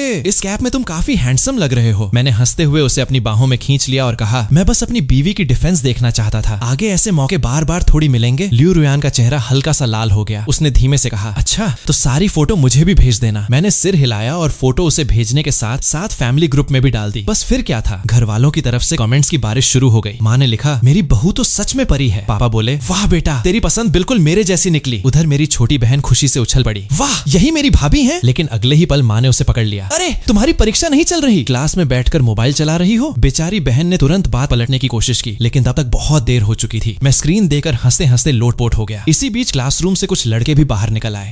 उन्होंने मुझे फिर से लियू रुयान के साथ देखा तो सारी अफवाहें एक झटके में सच साबित हो गईं। एक लड़का अचानक चिल्लाया, अरे ये तो वही बंदा है जो अंदर बैठा अकेला मुस्कुरा रहा था। दूसरा तुरंत बोला, अब समझ आया, अपनी ही गर्लफ्रेंड। नहीं भाई, बीवी को देकर मुस्कुरा रहा था। मैं बस हल्की सी मुस्कान के साथ वहां से निकलने लगा। तभी लियू रुयान ने शरारती अंदाज में मेरी तरफ देखा और बोली, तुमने कहा था ना कि तुम्हें मेरे साथ क्लास में बैठने का मौका नहीं मिला, तो चलो आज शाम कैंटीन में साथ खाना खाते हैं। मैंने पहले तो सिर हिलाकर मना किया, नहीं बाहर का खाना तुम्हारे लिए ठीक नहीं है। लेकिन मैडम भी कहाँ मानने वाली थी। उसने मेरा हाथ पकड़कर बच्चों की तरह जिद शुरू कर दी, बस एक बार प्लीज, कॉलेज खत्म होने वाला है। हमने आज तक साथ में कैंटीन का खाना भी नहीं खाया। वैसे भी कॉलेज की कैंटीन बाहर से ज्यादा साफ होती है। मैं अभी भी सोच ही रहा था कि उसने मेरा हाथ खींच लिया और बोली, चलो मुझे बहुत भूख लगी है, अगर तुम नहीं आए तो मैं अकेली ही चली जाऊंगी। उसकी इस मासूम जिद के आगे मेरी एक न चली और आखिरकार मुझे हार माननी ही पड़ी। थोड़ी देर बाद हम दोनों कॉलेज की सबसे मशहूर कैंटीन पहुंच गए। लंच का समय था, इसलिए चारों तरफ छात्रों की भीड़ उमड़ रही थी। लियू रुयान तो बिल्कुल छोटी बच्ची की तरह एक्साइटेड हो गई। उसने काउंटर पर पहुंचते ही कहा, आंटी एक टमाटर एग, एक ब्रेस्ड फिश, एक ब्रोकली श्रिम्प और 2 फ्राइड चिकन लेग्स देना, थोड़ा ज्यादा देना प्लीज। आखिर आज हम आखिरी बार यहाँ खाना खाने आए हैं। आंटी भी मुस्कुराकर बोली, अच्छा बेटा आज थोड़ा एक्स्ट्रा ही दे देती हूँ। मैंने भी अपने लिए 2-4 डिश मंगवा ली और हम दोनों एक कोने की टेबल पर बैठ गए। पहला कौर खाते ही लियू रुयान की आंखें चमक उठी। उसने खुशी से कहा, वाह आज भी स्वाद बिल्कुल पहले जैसा है, मैं पहले यहाँ बहुत आया करती थी। इतना कहकर उसने अपनी प्लेट से आधी मछली और एक बड़ा सा चिकन लेग सीधे मेरी प्लेट में रख दिया। मैं हंसते हुए बोला, कोई हैरानी नहीं कि पूरे कॉलेज में हमारी कभी मुलाकात नहीं हुई। मेरा पूरा इलाका साउथ कैंपस था और तुम्हारा नॉर्थ। इतना बड़ा कैंपस था कि दोनों की दुनिया ही अलग अलग थी। ऊपर से मैं भी आलसी, कभी इधर आया ही नहीं। लियू रुयान ने होंठों पर हल्की मुस्कान लाते हुए धीरे से कहा, लेकिन मैंने तुम्हें देखा था, कैंटीन का शोर इतना ज्यादा था कि उसकी बात मेरे कानों तक ठीक से पहुंची ही नहीं। मैंने पूछा, अरे क्या कहा तुमने? वो तुरंत बात बदलते हुए मुस्कुराई, कुछ नहीं, ये लो एक झींगा खाओ। इतना कहकर उसने अपने हाथ से झींगा उठाकर मेरे मुंह में खिलाया। मैं भी पीछे कहाँ रहने वाला था। मैंने अपनी प्लेट से एक ब्रेस्ड रिब उठाई, उसका आधा हिस्सा उसने खाया और बाकी आधा मैं चट कर गया। हमारी ये छोटी छोटी रोमांटिक हरकतें पूरी कैंटीन के लिए लाइव शो बन चुकी थीं। हर तरफ से नजरें सिर्फ हमारी टेबल पर थीं। कोई फुसफुसा रहा था, अरे वो देखो हमारी कॉलेज क्वीन अपने बॉयफ्रेंड के साथ आई है। दूसरा बोला, यार देवी जी का भी बॉयफ्रेंड निकला, लेकिन मानना पड़ेगा लड़का भी कम हैंडसम नहीं है। तभी एक और लड़का दुखी होकर बोला, जल्दी फोटो खींचो और कैंपस फोरम पर डालो, आज हजारों लड़कों के दिल एक साथ टूटने वाले हैं। अगले ही पल किसी के मोबाइल का कैमरा चमका, क्लिक, बस तस्वीर सीधा यूनिवर्सिटी के कैंपस फोरम पर अपलोड हो गई। शीर्षक देखकर तो मेरा भी माथा घूम गया, ब्रेकिंग न्यूज, जिन्हाई यूनिवर्सिटी की कॉलेज क्वीन अपने बॉयफ्रेंड के साथ कैंटीन में खुलेआम प्यार लुटाती हुई। पोस्ट अपलोड होते ही पूरा कैंपस इंटरनेट पर फट पड़ा। कोई रो रहा था, कोई जल रहा था, कोई अब भी उम्मीद लगाए बैठा था कि अभी तो सिर्फ बॉयफ्रेंड है, शादी थोड़ी हुई है। तभी एक लड़का स्क्रीन घूरते घूरते अचानक चिल्लाया, अरे ये तो कंप्यूटर डिपार्टमेंट वाला जाओ, हाउ सीनियर है। बस ये सुनते ही मुझे ऐसा महसूस हुआ जैसे पूरे कॉलेज के लाखों तीर एक साथ मेरी पीठ में धंस गए हों। इतने में मेरा फोन टनटनाया। सामने से झोंग जेशें की हंसी सुनाई दी, हाउ भाई बधाई हो, आज तो तुम पूरे कॉलेज में वायरल हो गए। अब से बाहर निकलना तो हेलमेट पहनकर निकलना। उसके पीछे से चेन जिंगमिंग भी ठहाका लगाते हुए बोला, भाई भगवान तुम्हारी रक्षा करे। मैं अभी समझ ही नहीं पाया था कि आखिर हुआ क्या है। तभी यूए तियानगे ने कैंपस फोरम वाली हमारी फोटो मुझे भेज दी। फोटो देखते ही मेरे होश उड़ गए। मैंने सिर पकड़ लिया और मन ही मन बड़बड़ाया, हे भगवान, अब तो सच में पूरे कॉलेज के लड़के मुझे दुश्मन नंबर 1 मानेंगे। उधर लियू रुयान काफी देर से मुझे मोबाइल में घुसे देकर हल्के से मेरी बाजू में उंगली मारते हुए बोली, क्या देख रहे हो? मैंने बेबस होकर फोन उसकी तरफ बढ़ा दिया। फोटो देखते ही वो अपनी हंसी रोक नहीं पाई। खिलखिलाकर हंसते हुए बोली, ये तो तुमने खुद ही मुसीबत मोल ली है, अब भुगतो। मेरी वजह से पूरे कॉलेज के लड़कों की आंखों की किरकिरी बन गए हो। खाना खत्म करने के बाद हम दोनों हाथों में हाथ डालकर कैंपस में घूमने लगे, लेकिन अब मुझे हर तरफ खतरा ही खतरा दिखाई दे रहा था। ऐसा लग रहा था कि किसी भी झाड़ी के पीछे से कोई टूटा हुआ आशिक निकलकर मुझ पर हमला कर देगा। मैं अच्छी तरह जानता था कि लियू रुयान की खूबसूरती किसी परमाणु बम से कम नहीं थी। डर बस इस बात का था कि कहीं कोई सिरफिरा आशिक अपनी हार बर्दाश्त न कर पाए। मेरी शक्ल देखकर लियू रुयान फिर मुस्कुरा दी और बोली, पतिदेव चाहो तो मैं आपकी मदद कर सकती हूँ। मैंने उत्सुक होकर पूछा, अच्छा कैसे? उसने शरारती मुस्कान के साथ अपने कानों के पीछे बाल सरकाए और बोली, बस एक बार मुझे दीदी कह दो, फिर मैं तुम्हारी सारी परेशानी दूर कर दूंगी। असल में वो मुझसे उम्र में सिर्फ कुछ महीने बड़ी थी और हमेशा इसी बात का फायदा उठाने की कोशिश करती रहती थी। मेरी तो हालत ही खराब हो गई। मैंने मन ही मन सोचा, सिर्फ कुछ महीने बड़ी होने से कोई दीदी थोड़ी बन जाता है। लेकिन वो कहाँ मानने वाली थी। होंठ फुलाकर बोली, अरे बोल भी दो ना, सिर्फ दीदी कहने से तुम्हारी इज्जत थोड़ी कम हो जाएगी। फिर उसने लालच भी दे दिया, अगर बोल दिया तो इनाम भी मिलेगा। उसकी चमकती आंखों में शरारत साफ दिखाई दे रही थी। मैंने सोचा, वाह, एक शब्द बोलने के बदले इनाम, घाटे का सौदा तो बिल्कुल नहीं है। वो मेरे सीने से लिपट गई और मुस्कुराकर बोली, अगर नहीं बोलोगे तो मैं ऐसे ही चिपकी रहूंगी। मैंने ऊपर से अकड़ दिखाने की कोशिश की, लेकिन आखिरकार हार मान ही गया। उसके कान के पास झुककर धीरे से फुसफुसाया, दीदी। बस फिर क्या था। उसकी आंखें खुशी से आधी बंद हो गईं। अगले ही पल उसने बिजली की रफ्तार से मेरे होठों पर एक प्यारी सी किस रखी और फौरन पीछे हट गई। इस बार लाल होने की बारी मेरी थी। मैं मुस्कुराकर बोला, बस इनाम इतना छोटा। वो आंख मारते हुए बोली, कॉलेज के बीचों बीच इससे ज्यादा नहीं मिलेगा। तभी मुझे अपनी मुसीबत याद आ गई। मैंने कहा, अरे मैडम,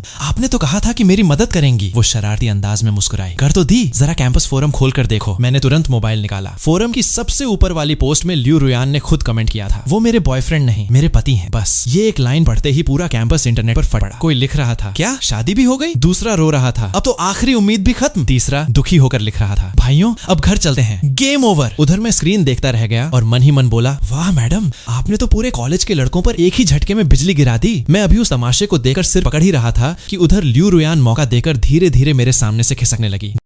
2 कदम चलती, फिर मुड़कर मुझे शरारती मुस्कान देती, फिर थोड़ा और आगे भाग जाती। उसकी खिलखिलाहट पूरे कैंपस में गूंज रही थी। उसे यूं मस्ती करते देखकर मेरा दिल पिघल गया। मैं कैसे उसे इतनी दूर भागने देता। अगले ही पल मैंने लंबा डग भरा और झट से उसे अपनी बाहों में भर लिया। मुस्कुराते हुए उसके बिखरे बालों को कान के पीछे किया और प्यार से बोला, पकड़ लिया, अब ज्यादा शरारत मत करो, ध्यान से चला करो, अब तुम अकेली नहीं हो। ल्यू रुयान ने सिर उठाकर मेरी तरफ देखा। उसकी आंखों में प्यार छलक रहा था और होठों पर ऐसी मुस्कान थी जो सीधे दिल में उतर जाए। शाम ढल चुकी थी। चांदनी में नहाया पूरा कैंपस किसी सपने जैसा लग रहा था। पेड़ पौधे, फूल और रास्ते सब चांदी जैसी हल्की रोशनी में चमक रहे थे। ग्रेजुएशन सीजन की उस खूबसूरत शाम हम दोनों हाथों में हाथ डाले धीरे धीरे कैंपस में घूमते रहे। ऐसा लग रहा था जैसे हर कदम हमारी मोहब्बत की नई याद बनता जा रहा हो। डिफेंस खत्म होने के बाद अगले कुछ दिनों में मैंने धैर्य से ल्यू रुयान को ड्राइविंग सिखाई। वो वैसे भी बहुत जल्दी सीखने वाली थी। ऊपर से कार के ऑटो पार्किंग और स्मार्ट ड्राइविंग फीचर ने उसका काम और आसान कर दिया। अब उसे पार्किंग की बिल्कुल भी टेंशन नहीं रहती थी। उसी दौरान उसकी कॉलेज वाली सहेलियों ने ग्रेजुएशन से पहले आखिरी बार साथ में मिलने और खाना खाने का प्लान बनाया। क्योंकि ये सिर्फ लड़कियों की पार्टी थी, इसलिए मेरा साथ जाना ठीक नहीं था। उसे खुद गाड़ी चलाकर जाते हुए देखकर मुझे जरा भी चिंता नहीं हुई। उसकी ड्राइविंग अब काफी अच्छी हो चुकी थी और कार के सेफ्टी फीचर भी कमाल के थे। निकलने से पहले वो सफेद रंग की सादगी भरी लेकिन बेहद खूबसूरत ड्रेस पहनकर मेरे सामने आई। उसकी खूबसूरती देखकर मेरी नजरें कुछ पल के लिए वहीं ठहर गईं। वो मुस्कुराते हुए मेरे पास आई और मेरे होठों पर हल्का सा किस करके जाने लगी। लेकिन मैं भला उसे इतनी आसानी से जाने देता। मैंने तुरंत उसका हाथ पकड़कर उसे अपनी बाहों में खींच लिया और इस बार दिल खोलकर उसे एक लंबा सा प्यार भरा किस दे दिया। फिर मुस्कुराकर बोला, जल्दी वापस आना, मैं इंतजार करूंगा। उसका चेहरा टमाटर की तरह लाल हो गया। उसने दोनों हाथों से अपना गर्म होता चेहरा ढक लिया और शर्माते हुए बोली, बड़े शरारती हो। फिर वो पार्किंग में पहुंची, कार स्टार्ट की और जाते जाते शीशे में अपना चेहरा देकर हल्का सा मेकअप ठीक किया। आखिर मेरी वजह से उसकी लिपस्टिक लगभग गायब जो हो गई थी। थोड़ी ही देर बाद वो जिन्हाई यूनिवर्सिटी के गर्ल्स हॉस्टल पहुंच गई, जहां उसकी तीनों जिगरी सहेलियां पहले से उसका इंतजार कर रही थीं। उसे लग्जरी कार से उतरते देखकर गू छिंग छिंग सबसे पहले हंसते हुए बोली, वाह रे रुयान, कुछ महीने गायब क्या हुई, सीधे लग्जरी कार वाली मैडम बन गई। यांग लिंग भी मुस्कुराकर बोली, चलो अब जल्दी बताओ, आखिर ये सब हुआ कैसे। वहीं सू शियाओमान, जिसे लगभग सारी कहानी पहले से पता थी, फिर भी मुस्कुराकर बोली, हाँ भाई, शादी के बाद तो मैडम ने हमें लगभग भुला ही दिया। ल्यू रुयान का चेहरा शर्म से लाल हो गया। उसने जल्दी से बात बदलते हुए कहा, बस बस, अब मेरी खिंचाई बंद करो, पहले ये तय करो कि खाना कहाँ खाना है। मुझे बहुत जोर की भूख लगी है। आखिर काफी देर तक नई और पुरानी रेस्टोरेंट्स पर बहस करने के बाद चारों सहेलियां एक रेस्टोरेंट की तरफ निकल पड़ी। उधर मैं घर पर बिल्कुल फ्री बैठा था। तभी अचानक मुझे सिस्टम से मिला वो लग्जरी रेस्टोरेंट याद आ गया, जिसकी अब तक ओपनिंग भी नहीं हुई थी। मैंने सोचा अब इसे शुरू करने का वक्त आ गया है। सबसे पहले एक ऐसा मैनेजर ढूंढना होगा जो पूरे रेस्टोरेंट का काम संभाल सके। मैं आराम से मालिक बनकर बैठूं और बाकी टेंशन वही उठाए। यही सोचकर मैं सीधे जिनवान प्लाजा पहुंचा और अपनी दुकान के बाहर भर्ती का पोस्टर चिपका दिया। लेकिन अगले ही पल दिमाग में आया कि आजकल सिर्फ पोस्टर लगाने से काम नहीं चलता, इसलिए मैंने तुरंत एक जॉब ऐप पर भी वैकेंसी डाल दी। महीने की 20,000 युआन सैलरी, साथ में पूरी सोशल सिक्योरिटी और बाकी सुविधाएं भी लिख दी। मैंने मन ही मन सोचा, इतनी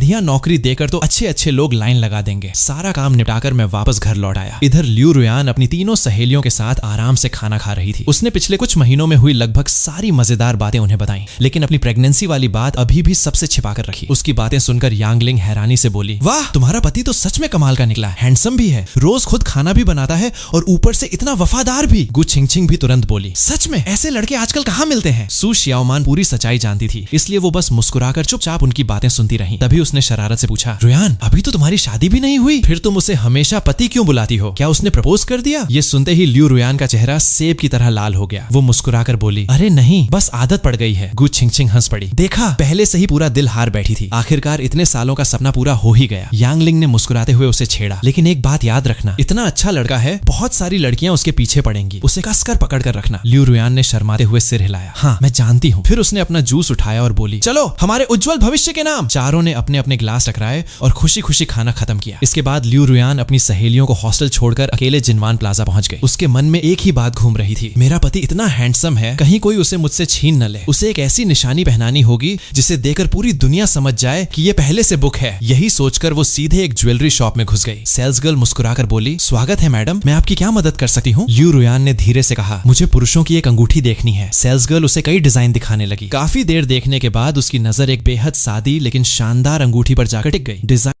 जितना सिंपल था उतना ही क्लासी भी। कीमत देकर उसका दिल जरूर धड़क गया। 18,888 युआन। रकम कम नहीं थी, लेकिन उसने बिना ज्यादा सोचे वही अंगूठी खरीद ली। दूसरी तरफ मैं घर पहुंचकर आराम से सोफे पर लेटा फिल्म देख रहा था। तभी दरवाजा खुला और लियू रुयान बिजली की रफ्तार से अंदर आई। उसने मुझसे ठीक से बात भी नहीं की और सीधे कमरे में भाग गई। मैं हैरान होकर सोचने लगा, अरे आज ये क्या छुपा रही है? उधर उसने जल्दी से अंगूठी छुपाई, गहरी सांस लेकर खुद को सामान्य किया और फिर ऐसे बाहर आई जैसे कुछ हुआ ही न हो। मुस्कुराकर बोली, पतिदेव मैं आ गई। मैंने उसे अपनी बाहों में खींच लिया और शरारती मुस्कान के साथ पूछा, अभी अभी कमरे में क्या छुपा कर आई हो? वो एक पल के लिए घबरा गई, फिर नजरें चुराकर बोली, कुछ नहीं, लड़कियों का छोटा सा सीक्रेट है। उसके चेहरे की घबराहट साफ दिखाई दे रही थी, लेकिन मैंने मुस्कुराकर उससे आगे कुछ नहीं पूछा, बस उसे अपनी बाहों में लेकर फिर से फिल्म देखने लगा। अगली सुबह फोन की तेज घंटी से मेरी आंख खुल गई। मैंने देखा कि लियू रुयान अभी भी गहरी नींद में सो रही थी, इसलिए उसे जगाए बिना धीरे से कमरे से बाहर निकला और कॉल रिसीव की। उधर से युए तियानगे की जोशीली आवाज आई, हाओ भाई, उठ गए क्या? मैंने जम्हाई लेते हुए कहा, सुबह सुबह कौन सा पहाड़ टूट पड़ा? वो हंसते हुए बोला, भाई सुना है तुम जिनवान प्लाजा में रेस्टोरेंट खोल रहे हो? मैं थोड़ा हैरान हुआ, हाँ लेकिन तुझे कैसे पता? उसने तुरंत जवाब दिया, जॉब ऐप पर तुम्हारी मैनेजर वाली वैकेंसी देखी, कोई मिला क्या? अगर नहीं तो मुझे रख लो। सरकारी नौकरी की परीक्षा में मेरा इस बार भी पता कट गया। अब सोचा तुम्हारे यहाँ ही किस्मत आजमा लूं। मुझे याद आया कि उसके घर वाले सालों से रेस्टोरेंट का बिजनेस करते आए हैं। मैंने बिना देर किए कहा, ठीक है पहले मिलते हैं, बात करके देखते हैं। थोड़ी देर बाद हम कॉलेज के पास एक कैफे में बैठे थे। मैंने उससे रेस्टोरेंट मैनेजमेंट, स्टाफ, लागत और ऑपरेशन को लेकर ढेर सारे सवाल पूछे। जितना वो जवाब देता गया उतना ही मैं हैरान होता गया। लड़के को सच में काम की अच्छी समझ थी। आखिर खानदानी बिजनेस का अनुभव यूं ही नहीं मिलता। युए तियानगे ने सीना चौड़ा करते हुए कहा, भाई सिर्फ मैनेजमेंट ही नहीं, खाना भी बढ़िया बना लेता हूँ, कभी मौका मिला तो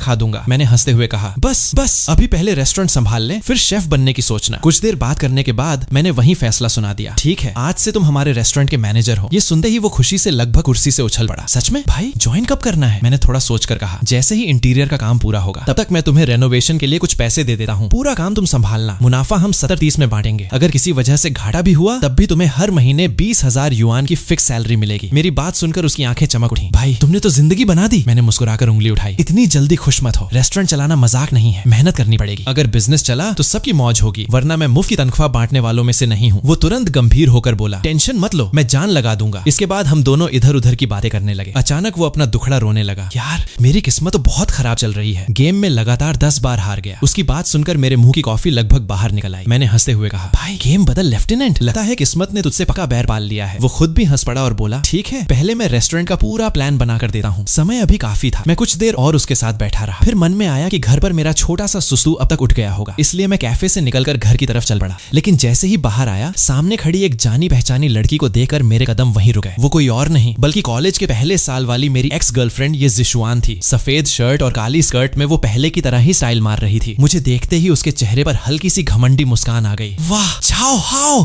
कितनी किस्मत वाली मुलाकात है। मैंने भी बिना किसी उत्साह के जवाब दिया, हाँ दुनिया गोल है, कभी न कभी मिलना ही था। उसने मुझे ऊपर से नीचे तक देखा और पूछा, तो बताओ आजकल कैसे हो? मैंने सपाट आवाज में कहा, कैसा हूँ, उससे तुम्हारा कोई लेना देना नहीं है। मेरी बेरुखी देकर उसके चेहरे पर हल्की नाराजगी आ गई। वो बोली, क्या अपने पहले प्यार से ऐसे बात करते हैं? वैसे मेरे बॉयफ्रेंड अब एक बड़ी टेक कंपनी में मैनेजर हैं, अगर चाहो तो तुम्हारे लिए भी कहीं नौकरी की सिफारिश कर सकते हैं। मैंने मुस्कुराकर बस इतना कहा, अच्छी बात है, उन्हें मेरी तरफ से बधाई देना। इतना कहकर मैं सीधा अपनी मेबैक की तरफ बढ़ गया। कार का दरवाजा खोला, आराम से अंदर बैठा और इंजन स्टार्ट करके वहां से निकल गया। पीछे मुड़कर देखा तो ये जिशुआन हाथ में कॉफी लिए पत्थर की मूर्ति की तरह वहीं खड़ी रह गई थी। घर पहुंचते ही दरवाजा खुला और लियू रुयान दौड़ती हुई सीधे मेरी बाहों में आ गिरी। चेहरे पर प्यारी सी मुस्कान लिए बोली, पतिदेव वेलकम होम। मैंने भी मुस्कुराकर उसे कसकर गले लगा लिया। उसने तुरंत पूछा, मैंने जो नाश्ता बनाकर रखा था खा लिया ना? मैंने सिर हिलाया, हाँ, और अब तो तुम्हारे पति की कुकिंग भी दिन ब दिन प्रो लेवल होती जा रही है। जल्द ही तुम्हारी मम्मी को भी टक्कर दे दूंगा। वो खिलखिलाकर हंस पड़ी। मैंने उसके सिर पर प्यार से हाथ फेरा और कहा, तुम जाओ, आराम से अपना ड्रामा देखो, मैं तब तक लंच तैयार करता हूँ। इतना कहकर मैं सीधे किचन में घुस गया, जबकि लियू रुयान आज्ञाकारी बच्ची की तरह सोफे पर बैठकर अपना पसंदीदा सीरियल देखने लगी। थोड़ी ही देर में 3 सब्जियां और एक गर्मा गर्म सूप तैयार हो गया। खाने की खुशबू पूरे घर में फैल गई। लंच करते करते मैंने उसे बताया कि युए तियानगे हमारे रेस्टोरेंट में मैनेजर बनने वाला है। लियू रुयान को तुरंत अस्पताल वाला वही हंसमुख लड़का याद आ गया और उसने बिना एक पल सोचे मेरा फैसला मान लिया। खाना खत्म होने के बाद हम दोनों बिस्तर पर लेट गए। काफी देर तक सोचने के बाद मैंने तय किया कि उसे सब सच बता देना चाहिए। मैंने धीरे से कहा, सुनो, आज युए तियानगे से मिलने के बाद मेरी मुलाकात एक और इंसान से हुई। लियू रुयान ने मेरी तरफ देखा। कौन? मैंने बिना कुछ छुपाए जवाब दिया, मेरी एक्स गर्लफ्रेंड, ये जिशुआन। इतना सुनते ही उसके चेहरे की मुस्कान पल भर में गायब हो गई। उसकी आंखों की चमक भी फीकी पड़ गई। उसे इस तरह उदास देखकर मेरा दिल कसकर सिमट गया। मैंने तुरंत उसे अपनी बाहों में भर लिया। उसका माथा अपने माथे से लगाकर धीरे से कहा, माफ करना, लेकिन मैं तुमसे कुछ भी छुपाना नहीं चाहता था। उसकी आंखें हल्की सी लाल हो चुकी थीं। मैंने प्यार से समझाया, हम दोनों मुश्किल से 6 महीने साथ हैं। उस समय मैं बहुत छोटा और नासमझ था। बाद में पता चला कि उसे सिर्फ दिखावा और पैसा पसंद है, इसलिए मैंने खुद ही रिश्ता खत्म कर दिया। हमारे बीच कभी कुछ भी नहीं हुआ। सच में? लियू रुयान ने धीरे से मुंह फेर लिया। उसे पता था कि मैं सच बोल रहा हूँ, फिर भी दिल में हल्की सी कसक होना स्वाभाविक था। मैंने दोबारा गंभीर होकर कहा, यकीन करो, हमारे बीच सच में कुछ नहीं था। वो कुछ पल चुप रही, फिर धीमी आवाज में पूछ बैठी, तो तुम दोनों ने कभी किस भी नहीं किया? मैंने मुस्कुराकर उसके बालों को सहलाया और पूरे विश्वास के साथ कहा, नहीं, मेरा पहला किस सिर्फ तुम्हारे लिए था। मेरी बात सुनते ही उसके चेहरे पर फिर से मुस्कान लौट आई। उसने राहत की सांस ली, अपना चेहरा मेरे सीने में छुपा लिया और धीमे से बोली, धन्यवाद, तुमने मुझसे कुछ नहीं छुपाया। सच कहूं तो मुझे कॉलेज के पहले साल से ही तुम पसंद थे। मुझे ये भी पता था कि तुम्हारी एक गर्लफ्रेंड थी। मैं हैरान रह गया, क्या?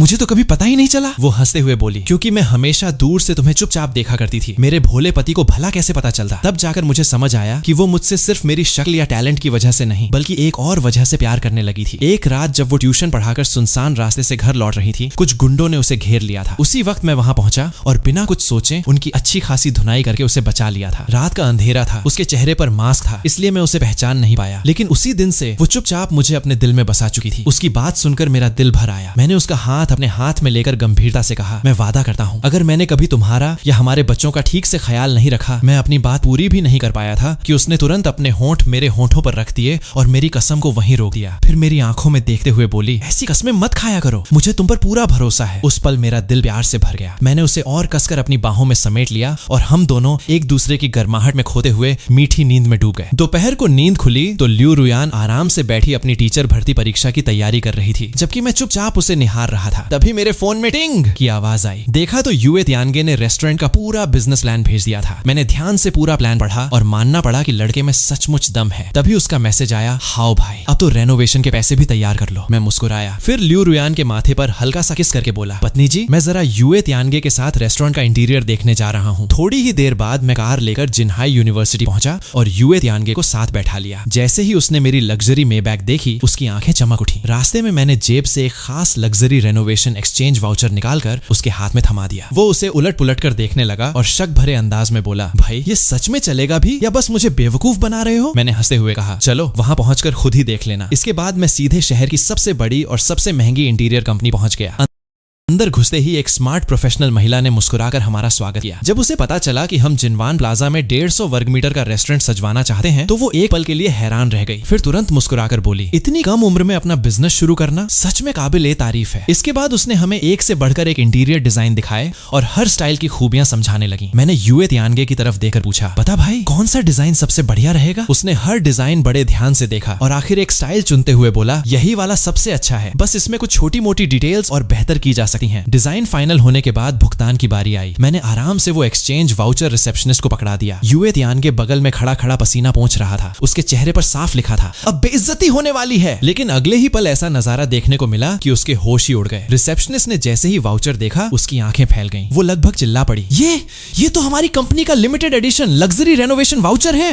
पूरे देश में इसके सिर्फ 5 पीस जारी हुए हैं। ये सुनते ही यूए तियानगे का चेहरा टमाटर की तरह लाल हो गया। अभी कुछ सेकंड पहले तक वो सोच रहा था कि मैं मजाक कर रहा हूँ और अब खुद शर्म से जमीन में गड़ना चाहता था। मैं मुस्कुराकर आगे बढ़ा और पूछा, तो इसे इस्तेमाल किया जा सकता है ना? रिसेप्शनिस्ट तुरंत झुककर बोली, बिल्कुल सर, कृपया हमारे वीआईपी लाउंज में आइए। अगले ही पल हमें एक बेहद आलीशान वीआईपी रूम में ले जाया गया। मुलायम कालीन, चमचमाते क्रिस्टल के झूमर, महंगे लेदर सोफे, विशाल एलईडी टीवी और ताजी कॉफी की खुशबू। पूरा माहौल किसी 5 स्टार होटल से कम नहीं था। थोड़ी ही देर में कंपनी के जनरल मैनेजर खुद हमसे मिलने आए। उन्होंने पूरे सम्मान के साथ वादा किया कि हमारे रेस्टोरेंट का इंटीरियर सबसे ऊंचे स्तर का होगा और किसी भी तरह की कमी नहीं छोड़ी जाएगी। सारी बातें खत्म होने के बाद मैंने उनका विजिटिंग कार्ड यूए तियानगे के हाथ में थमाते हुए कहा, अगर रेनोवेशन में जरा सी भी दिक्कत आए तो सीधे इन्हें फोन करना। यूए तियानगे अभी भी सदमे से बाहर नहीं निकला था। बाहर निकलते ही उसने आंखें फाड़कर पूछा, हाओ भाई, अब कहाँ चलें? मैंने बिना सोचे जवाब दिया, बाजार चलते हैं। आज अपनी पत्नी के लिए बढ़िया सी मछली खरीदनी है। हम दोनों सीधे सब्जी मंडी पहुंचे। वहां से मैंने ताजी लौंगली मछली और दूसरी बढ़िया मछलियां खरीदी। खरीदारी खत्म होते ही मैंने यूए तियानगे से कहा, चल भाई, आज मेरे घर चल, साथ बैठकर खाना खाते हैं। वो बिना नखरे किए तुरंत मान गया। जैसे ही हम घर पहुंचे, दरवाजा खुला और सामने ल्यू रुयान नीले रंग के आरामदायक घरेलू कपड़ों में खड़ी मुस्कुरा रही थी। उसे देखते ही पूरे घर का माहौल जैसे और भी गर्मजोशी से भर गया। उसने प्यार से कहा, आ गए, स्वागत है। मैं मुस्कुराया और सीधे किचन में घुस गया। उधर यूए तियानगे भी आस्तीन चढ़ाकर मेरे साथ सब्जियां काटने और तैयारी करने लगा। थोड़ी ही देर में हमारी जोड़ी ने कमाल कर दिया। गर्मा गर्म फिश केक, लहसुन वाली वर्मिसेली, मुलायम लौंगली फिश, खड़ी मीठी स्पेयर रिब्स और अजवाइन टोफू का खुशबूदार सूप तैयार हो गया। मैंने मुस्कुराकर आवाज लगाई, पत्नी जी, खाना तैयार है। ल्यू रुयान खुशी खुशी चली आई और हमेशा की तरह मेरे बगल में बैठ गई। दूसरी तरफ यूए तियानगे ने अपनी जगह संभाली। मैंने गर्व से कहा, आज एक नई डिश बनाई है, जल्दी चख कर बताओ कैसी लगी। ल्यू रुयान ने सबसे पहले फिश केक का एक टुकड़ा उठाकर मुंह में रखा। अगले ही पल उसकी आंखें खुशी से आधी बंद हो गईं और वो मुस्कुराकर बोली, वाह, ये तो कमाल का बना है। फिर उसने खुद अपने हाथ से एक टुकड़ा उठाकर मुझे भी खिलाया। उधर यूए तियानगे काफी देर तक चुपचाप हमारी रोमांटिक हरकतें देखता रहा। आखिर उसने भी एक फिश केक उठाकर चखा और बस पहला निवाला खाते ही उसकी आंखें गोल हो गईं। वो लगभग कुर्सी से उछल पड़ा और बोला,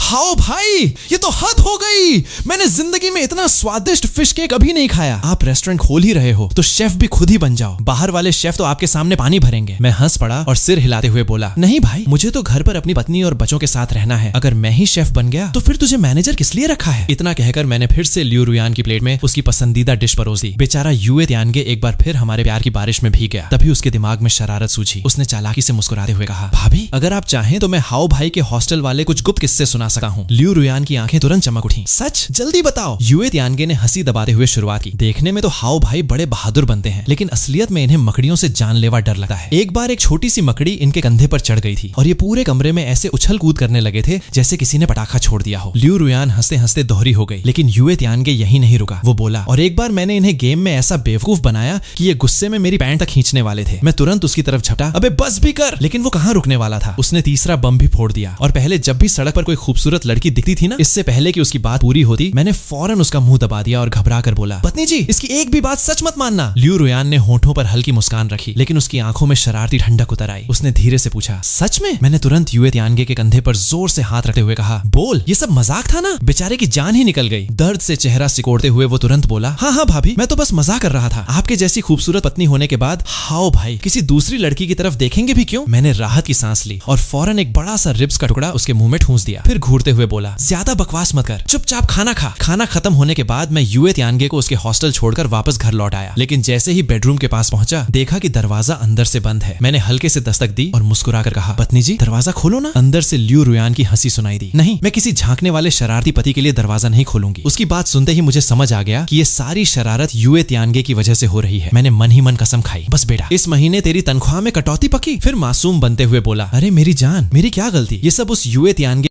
की साजिश थी। तभी क्लिक की आवाज आई और दरवाजा खुल गया। मैं बिजली की रफ्तार से अंदर घुस गया। देखा, ल्यू रुयान मेरी तरफ पीठ किए बिस्तर पर लेटी हुई थी। मैं धीरे धीरे उसके पास पहुंचा। जैसे ही मैं उसके करीब गया, वो अचानक पलटकर मेरी तरफ देखने लगी। उसकी आंखों में शरारत साफ झलक रही थी। तभी मुझे समझ आया कि वो सचमुच मुझसे नाराज नहीं थी, बस मुझे छेड़ रही थी। मैं मुस्कुराया, उसे प्यार से अपनी बाहों में भर लिया और उसके माथे पर एक मीठा सा गुड नाइट किस रख दिया। फिर हम दोनों एक दूसरे को बाहों में लिए चैन की नींद सो गए। देखते ही देखते एक हफ्ता गुजर गया और आखिरकार ग्रेजुएशन सेरेमनी का दिन भी आ पहुंचा। पहुंचा। मौसम बेहद सुहाना था। हल्की धूप पेड़ों की पत्तियों से छनकर जमीन पर पड़ रही थी। मैं और लियू रुयान हाथों में हाथ डाले कॉलेज की पेड़ों से घिरी सड़क पर धीरे धीरे चल रहे थे। हवा में फूलों की खुशबू घुली हुई थी। हम दोनों कभी एक दूसरे की ग्रेजुएशन गाउन ठीक करते, कभी मुस्कुराकर एक दूसरे को देखते। दोनों की आंखों में आने वाले खूबसूरत भविष्य के सपने साफ दिखाई दे रहे थे। सेंचुरी स्क्वायर पहुंचने पर बेचारा यूए तियानगे मजबूरी में हमारा फोटोग्राफर बना हुआ था। मुंह लटकाकर हमारी तस्वीरें खींच रहा था। मैंने मौका देखते ही लियू रुयान को अपनी बाहों में भर लिया और उसके माथे पर प्यार से किस कर दिया। उसने भी आंखें बंद करके उस पल को दिल में कैद कर लिया। उधर कैमरा पकड़कर खड़ा यूए तियानगे बड़बड़ाया, अगर मैं कभी प्यार के चक्कर में मरा तो इसकी वजह तुम दोनों का रोज रोज का रोमांस होगा। इतना लव देकर तो मैं बिना शादी किए ही डायबिटीज का मरीज बन जाऊंगा। उसकी बात सुनकर हम दोनों हंस पड़े। शाम ढलने लगी। सुनहरी धूप पूरे कैंपस को किसी फिल्मी सीन की तरह चमका रही थी। मैं और लियू रुयान उंगलियां आपस में फंसाए पूरे कैंपस में आखिरी बार घूमते रहे। ऐसा लग रहा था मानो ये सुनहरी शाम हमारी कॉलेज लाइफ को खूबसूरत विदाई दे रही हो। रात होने पर मैं उसे लेकर जिनवान फू वापस पहुंचा। जैसे ही हम घर के अंदर आए, लियू रुयान ने हैरानी से पूछा, अरे आज लाइट क्यों नहीं जलाई? मैंने कोई जवाब नहीं दिया, बस हल्की सी मुस्कान के साथ उंगलियां चटकाई। अगले ही पल पूरा घर रोशनी से जगमगा उठा। चारों तरफ रंग बिरंगे गुब्बारे, सितारे की शक्ल में सजे फूल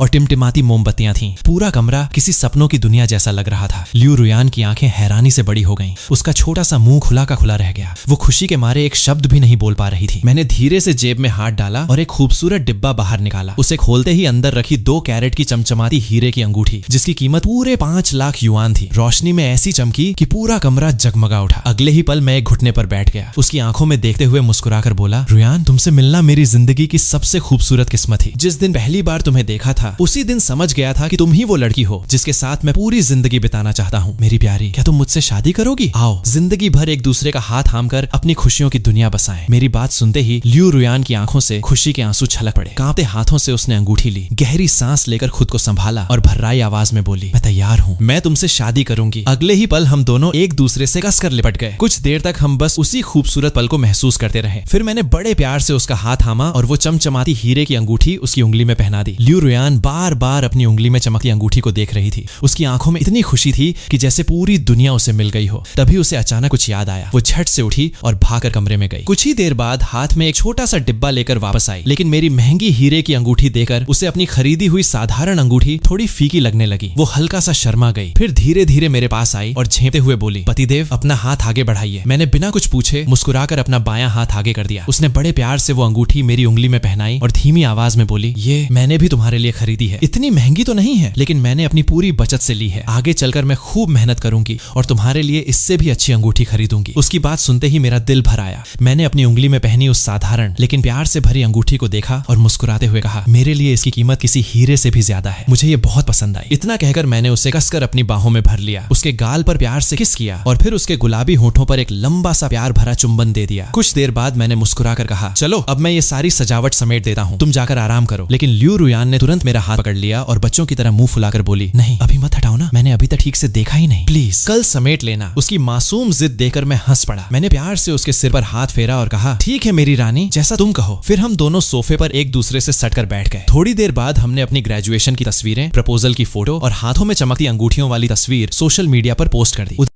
उधर मेरे पोस्ट पर सबसे पहले माँ का कमेंट आया, शाबाश बेटा, आखिरकार मेरी बहू घर आ ही गई। पापा ने चुपचाप लाइक किया, जबकि मेरी बहन झाओ सिसी ने खुशी खुशी कमेंट किया। लेकिन अगले ही पल माँ ने उसे पकड़ लिया, अरे तेरी परीक्षा नहीं चल रही, पढ़ाई छोड़कर फिर मोबाइल चला रही है। बेचारे को तुरंत अपना कमेंट वापस लेना पड़ा। उधर यूए तियानगे, झोंग जेशेंग और बाकी दोस्तों ने भी हमें ढेर सारी बधाइयां दी। चेन जिंगमिंग तो सीधे लिख बैठा, भाई शादी में बेस्ट मैन मैं ही बनूंगा। वहीं लियू रुयान के पोस्ट पर उसकी सहेलियां भी पीछे नहीं रहीं। सू शियाओमान ने भावुक होकर लिखा, मेरी प्यारी रुयान, आखिर तुम्हारा सपना सच हो गया। गु छिंगछिंग ने मजाक किया, सावधान, अब रुयान सिर्फ तुम्हारी नहीं रही। यांग लिंग ने हंसते हुए लिखा, वाह तुम दोनों की स्पीड तो रॉकेट से भी तेज निकली, ढेर सारी शुभकामनाएं। मैं बड़े मजे से सारे कमेंट पढ़ ही रहा था कि तभी सिस्टम की जानी पहचानी आवाज गूंज उठी, डिंग, बधाई हो होस्ट, आपने सफलतापूर्वक प्रपोज किया है। इनाम के तौर पर आपको जिनहाई जिनवान टेक्नोलॉजी कंपनी के 100% शेयर दिए जाते हैं। मालिकाना हक कल से प्रभावी होगा। साथ ही लकी ड्रॉ सिस्टम भी सक्रिय हो गया है। उपलब्ध इनाम है 3 गुना नकद बोनस, क्रिटिकल हिट कार्ड और एक्सक्लूसिव फिश रेसिपी कलेक्शन। मैंने बिना बिना एक पल गंवाए लकी ड्रॉ घुमा दिया। किस्मत ने इस बार मुझे एक्सक्लूसिव फिश रेसिपी कलेक्शन दे दिया। सिस्टम ने तुरंत याद भी दिलाया, ध्यान रहे हर बार एक इनाम निकलने के बाद इनामों की संख्या कम होती जाएगी। जब सिर्फ आखिरी इनाम बचेगा तब पूरा इनाम पूल दोबारा रिफ्रेश कर दिया जाएगा। रात गहराने लगी। ल्यू रुयान मेरी बाहों में सिमटी बैठी अपनी उंगली में चमक रही हीरे की अंगूठी को बार बार निहार रही थी। अचानक उसने मासूमियत से पूछा, पतिदेव ये अंगूठी कितने की है? मैंने बिल्कुल सामान्य अंदाज में कहा, बस 5 लाख युआन। मेरी बात सुनते ही उसकी आंखें हैरानी से गोल हो गईं। वो अविश्वास से मुझे देखने लगी और बोली, क्या इतनी महंगी अंगूठी खरीदने की क्या जरूरत थी?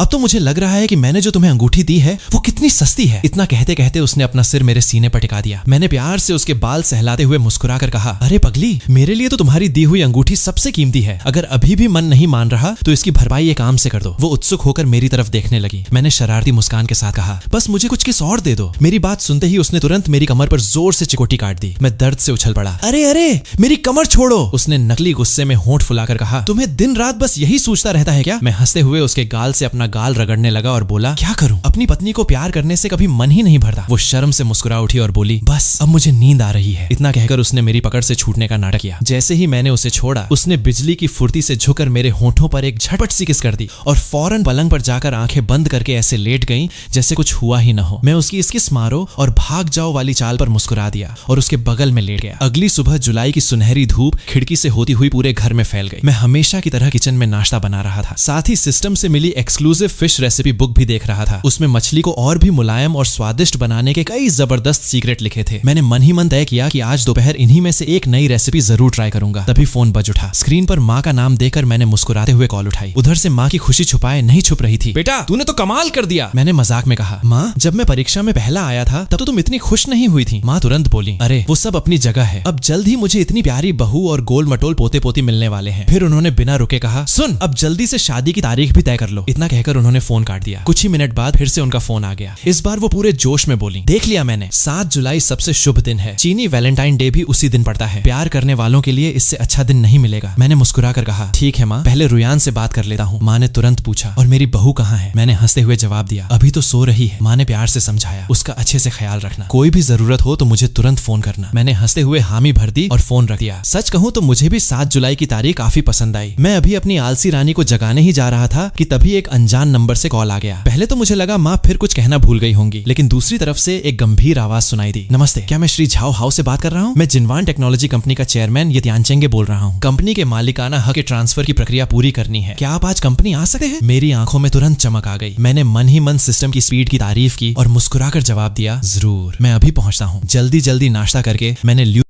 रुयान का हिस्सा हॉटकेस में रख दिया। फिर उसके कमरे में गया और बड़े प्यार से उसके गाल पर हल्की सी चपत लगाते हुए बोला, पत्नी जी, मैं थोड़ा बाहर जा रहा हूँ, उठते ही नाश्ता कर लेना, ठीक है? इतना कहकर मैंने उसके मुलायम गाल पर चोरी से एक किस भी जड़ दिया। वो अभी भी नींद में थी, आंखें आधी खुली थीं। उनींदी आवाज में बस इतना बोली, रास्ते में ध्यान रखना, और फिर दोबारा तकिए में मुंह छुपाकर सो गई। उसकी मासूम हरकत देखकर मेरे होंठों पर मुस्कान आ गई। थोड़ी देर बाद मैं जिनवान टेक्नोलॉजी कंपनी के ऑफिस पहुंचा। कंपनी की ऊंची ऊंची कांच की इमारत दूर से ही रौब झाड़ रही थी। चारों तरफ हरियाली, शानदार लॉन और बेहद आलीशान माहौल था। जैसे ही मैंने अपनी मेबैक पार्क की, सामने एक सूट बूट पहने रौबदार शख्स पहले से मेरा इंतजार करता दिखा। वही थे, कंपनी के मौजूदा चेयरमैन यतियानचेंगे। अपनी कैजुअल टी शर्ट और जीन्स देखकर मुझे खुद ही थोड़ा अजीब लगा। मैं मुस्कुराकर उनके पास गया और बोला, सॉरी सर, आपको इंतजार करना पड़ा। मैं ही झाओ हाँ हूँ, फोन पर हमारी बात हुई थी। मुझे देखते ही उनके चेहरे पर साफ हैरानी दिखाई दी। शायद उन्होंने भी नहीं सोचा था कि करोड़ों की कंपनी खरीदने वाला नया मालिक इतना जवान होगा। उन्होंने तुरंत हाथ बढ़ाते हुए कहा, मिस्टर झाओ, आपसे मिलकर खुशी हुई। इतनी कम उम्र में इतना बड़ा मुकाम वाकई काबिले तारीफ है। आइए मैं आपको कंपनी घुमाता हूँ। सबसे पहले उन्होंने मुझे रिसर्च एंड डेवलपमेंट डिपार्टमेंट दिखाया। अंदर कई इंजीनियर अपने अपने कंप्यूटर पर सिर झुकाए नई टेक्नोलॉजी पर काम कर रहे थे। तभी मेरी नजर अपने पुराने रूममेट झोंग जेशेंगे पर पड़ी। वो पूरी तल्लीनता से काम में डूबा हुआ था और उसे जरा भी अंदाजा नहीं था कि उसका दोस्त अब इस पूरी कंपनी का मालिक बन चुका है। यतियानचेंगे गर्व से बोले, ये हमारी सबसे बेहतरीन R&D टीम है। कंपनी की आधी ताकत यहीं से आती है। इसके बाद उन्होंने मुझे मार्केटिंग डिपार्टमेंट दिखाया। वहां भी हर कर्मचारी पूरे जोश से काम कर रहा था। वो मुस्कुराते हुए बोले, हमारी मार्केटिंग टीम बाजार की हर छोटी बड़ी हलचल पर नजर रखती है। पूरा ऑफिस घुमाने के बाद वो मुझे सीधे चेयरमैन के विशाल कैबिन में ले गए। वहां उन्होंने मेरे सामने एक फाइल रखी और बोले, बस इन दस्तावेजों पर हस्ताक्षर कर दीजिए, इसके बाद कंपनी आधिकारिक रूप से आपकी हो जाएगी। मैंने बिना देर किए सारे कागजों पर साइन कर दिए। कुछ ही मिनटों में सारी प्रक्रिया पूरी हो गई और मैं उस आलीशान चमड़े की कुर्सी पर बैठा था जिस पर अब तक कंपनी का मालिक बैठा करता था। चारों तरफ नजर घुमाई तो शानदार इंटीरियर, महंगी सजावट और आलीशान ऑफिस देखकर खुद मुझे भी यकीन नहीं हो रहा था कि अब ये सब मेरा है। मैं अभी इस एहसास में ही खोया हुआ था कि तभी दरवाजे पर हल्की सी दस्तक हुई। बाहर से एक मीठी आवाज आई, चेयरमैन झाओ, क्या मैं अंदर आ सकती हूँ? मैंने संभलते हुए कहा, आइए। अगले ही पल दरवाजा खुला और एक बेहद खूबसूरत प्रोफेशनल ड्रेस पहने युवा महिला अंदर आई। उसने विनम्रता से अपना परिचय दिया। नमस्ते चेयरमैन झाओ, मेरा नाम झो सियुए है। आज से मैं आपकी पर्सनल सेक्रेटरी हूँ। वो भी मुझे देकर मन ही मन हैरान थी। शायद उसने भी नहीं सोचा था कि नया चेयरमैन इतना जवान और स्मार्ट होगा। बातचीत के दौरान पता चला कि वो भी जिनहाई यूनिवर्सिटी की ग्रेजुएट है और मुझसे 1 साल सीनियर रह चुकी है। मैंने मुस्कुराकर कहा, सेक्रेटरी झो, मैं यहाँ बिल्कुल नया हूँ, आगे मुझे आपसे काफी कुछ सीखना पड़ेगा। उसने आदर से सिर झुकाया और बोली, आप इतना संकोच मत कीजिए, कोई भी काम हो बस आदेश दीजिए। मैंने कहा, सबसे पहले कंपनी के सभी कर्मचारियों की पूरी सूची मुझे दिखाइए। उसने पहले मेरे लिए चाय बनाई, फिर फाइलें तैयार करने चली गई। मैं चाय की चुस्की लेते हुए सोचने लगा, एक तरफ इतनी बड़ी कंपनी, दूसरी तरफ मेरी पत्नी और आने वाले बच्चे, दोनों को समय कैसे दूंगा? थोड़ी देर बाद कर्मचारियों की सूची पढ़ते पढ़ते मुझे कंपनी का पूरा ढांचा समझ में आ गया। यहाँ रोजमर्रा का काम जनरल मैनेजर संभालता था। अलग अलग विभागों के मैनेजर अपनी अपनी टीम देखते थे और चेयरमैन का काम सिर्फ बड़े फैसले लेना था। ये समझते ही मैंने राहत की सांस ली, वरना तो एक पल के लिए लगा था कि अब पति और बनने वाला पिता बनने के साथ साथ मुझे 24 घंटे ऑफिस में भी डेरा डालना पड़ेगा। मैं अभी कंपनी के ढांचे के बारे में सोच ही रहा था कि तभी दरवाजे पर फिर से तेजी से दस्तक हुई। अंदर आने की इजाजत मिलते ही एक गंभीर और अनुभवी दिखने वाले अधेड़ उम्र के व्यक्ति जल्दी जल्दी अंदर आए। ये थे कंपनी के जनरल मैनेजर लियू वेंदे। मुझे देखते ही उनके चेहरे पर साफ हैरानी झलक गई। अगर पूर्व चेयरमैन ने खुद उन्हें पहले से न बताया होता तो शायद उन्हें यकीन ही नहीं होता कि इतना युवा लड़का आज से इस पूरी कंपनी का मालिक बनने वाला है। उन्होंने सम्मान से सिर झुकाकर कहा, माफ कीजिए चेयरमैन झाओ, मैं एक जरूरी क्लाइंट मीटिंग में फंसा हुआ था, इसलिए आपके स्वागत के समय मौजूद नहीं रह सका। मैंने मुस्कुराते हुए कहा, कोई बात नहीं। फिर अपनी सेक्रेटरी की तरफ मुड़कर बोला, सेक्रेटरी झो, मैनेजर लियू के लिए भी एक कप चाय ले आइए। चाय आने के बाद मैंने सीधे मुद्दे पर बात शुरू की। मैनेजर लियू, मैंने अभी अभी कंपनी की जिम्मेदारी संभाली है, आगे मुझे आपका पूरा सहयोग चाहिए। इसके बाद उन्होंने कंपनी के मुख्य कारोबार,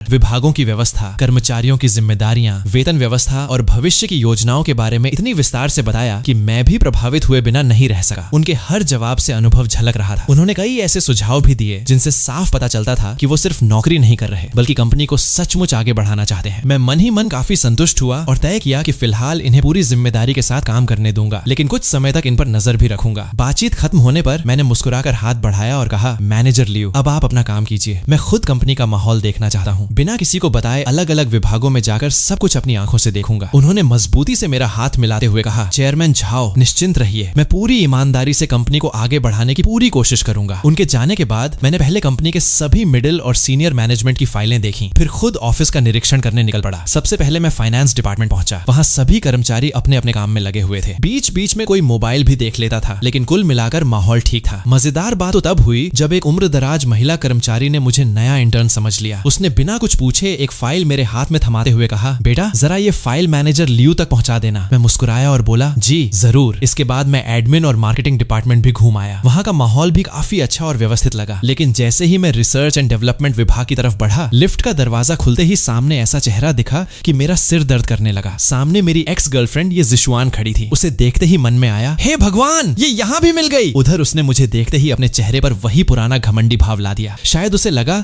कि मैं अब भी उसके पीछे घूम रहा हूँ। उसने थोड़ी ऊपर उठाकर तिरछी मुस्कान के साथ कहा, तो आखिर तुम मेरा पीछा करते करते यहाँ भी पहुंच ही गए? फिर अकड़ते हुए बोली, वैसे मेरे बॉयफ्रेंड इस R&D डिपार्टमेंट के मैनेजर हैं। अगर तुम मुझसे अच्छे से बात करोगे तो शायद मैं उनसे कहकर तुम्हारे लिए भी यहाँ कोई नौकरी लगवा दूं। उसकी बात सुनकर मुझे हंसी आ गई। मैंने मुस्कुराते हुए पूछा, लेकिन तुमने तो फाइनेंस की पढ़ाई की थी, फिर रिसर्च डिपार्टमेंट में क्या कर रही हो? वो और भी अकड़ गई। मेरे बॉयफ्रेंड यहाँ मैनेजर है, मैं जहाँ चाहूँ वहीं काम करूंगी, और तुम्हें यहाँ रखना है या नहीं ये भी मेरी मर्जी पर निर्भर करता है। मैंने बेबस होकर सिर हिलाया और शांत स्वर में कहा, तुम आज भी पहले जैसी ही हो। दिखावे की दुनिया से बाहर निकलना शायद तुमने सीखा ही नहीं। इतना कहकर मैं बिना पीछे देखे आगे बढ़ गया। पीछे से उसकी गुस्से भरी आवाज आती रही। वो वहीं खड़ी खड़ी अपने बॉयफ्रेंड को फोन मिलाकर रोनी आवाज में शिकायत करने लगी, जान, यहाँ एक नया लड़का आया है, उसने मुझे बहुत परेशान किया। उधर मैं पूरे R&D विभाग का माहौल देखते हुए आगे बढ़ गया, लेकिन वहां का नजारा देखते ही मेरे माथे पर चिंता की लकीरें पड़ गईं। मैंने चारों तरफ नजर दौड़ाई तो R&D विभाग का माहौल बाकी ऑफिस से बिल्कुल अलग था। हर कर्मचारी की आंखों के नीचे काले घेरे थे, चेहरों पर थकान साफ झलक रही थी और सब ऐसे काम कर रहे थे जैसे कई रातों से ठीक से सोए ही न हो। यहाँ तक कि मेरा रूममेट झोंग जेशेंगी, जो कॉलेज में हमेशा सबसे ज्यादा उछल कूद करता था, अब ऐसा लग रहा था जैसे हल्की सी हवा चली तो वहीं गिर पड़ेगा। मैं चुपचाप उसके पीछे गया और हल्के से उसके कंधे पर हाथ रखा। वो इतना बुरी तरह चौंका कि लगभग कुर्सी से उछल पड़ा। मुझे देखते ही उसके मुंह से निकला, अरे बाप रे, हाओ भाई, तुम यहाँ क्या कर रहे हो? मैं बस मुस्कुराता रहा। उसने तुरंत मेरा हाथ पकड़ा और मुझे घसीटते हुए ब्रेक रूम में ले गया। फिर चारों तरफ देखकर धीरे से फुसफुसाया, भाई यहाँ से जितनी जल्दी हो सके निकल जाओ, ये जगह इंसानों के रहने लायक नहीं है।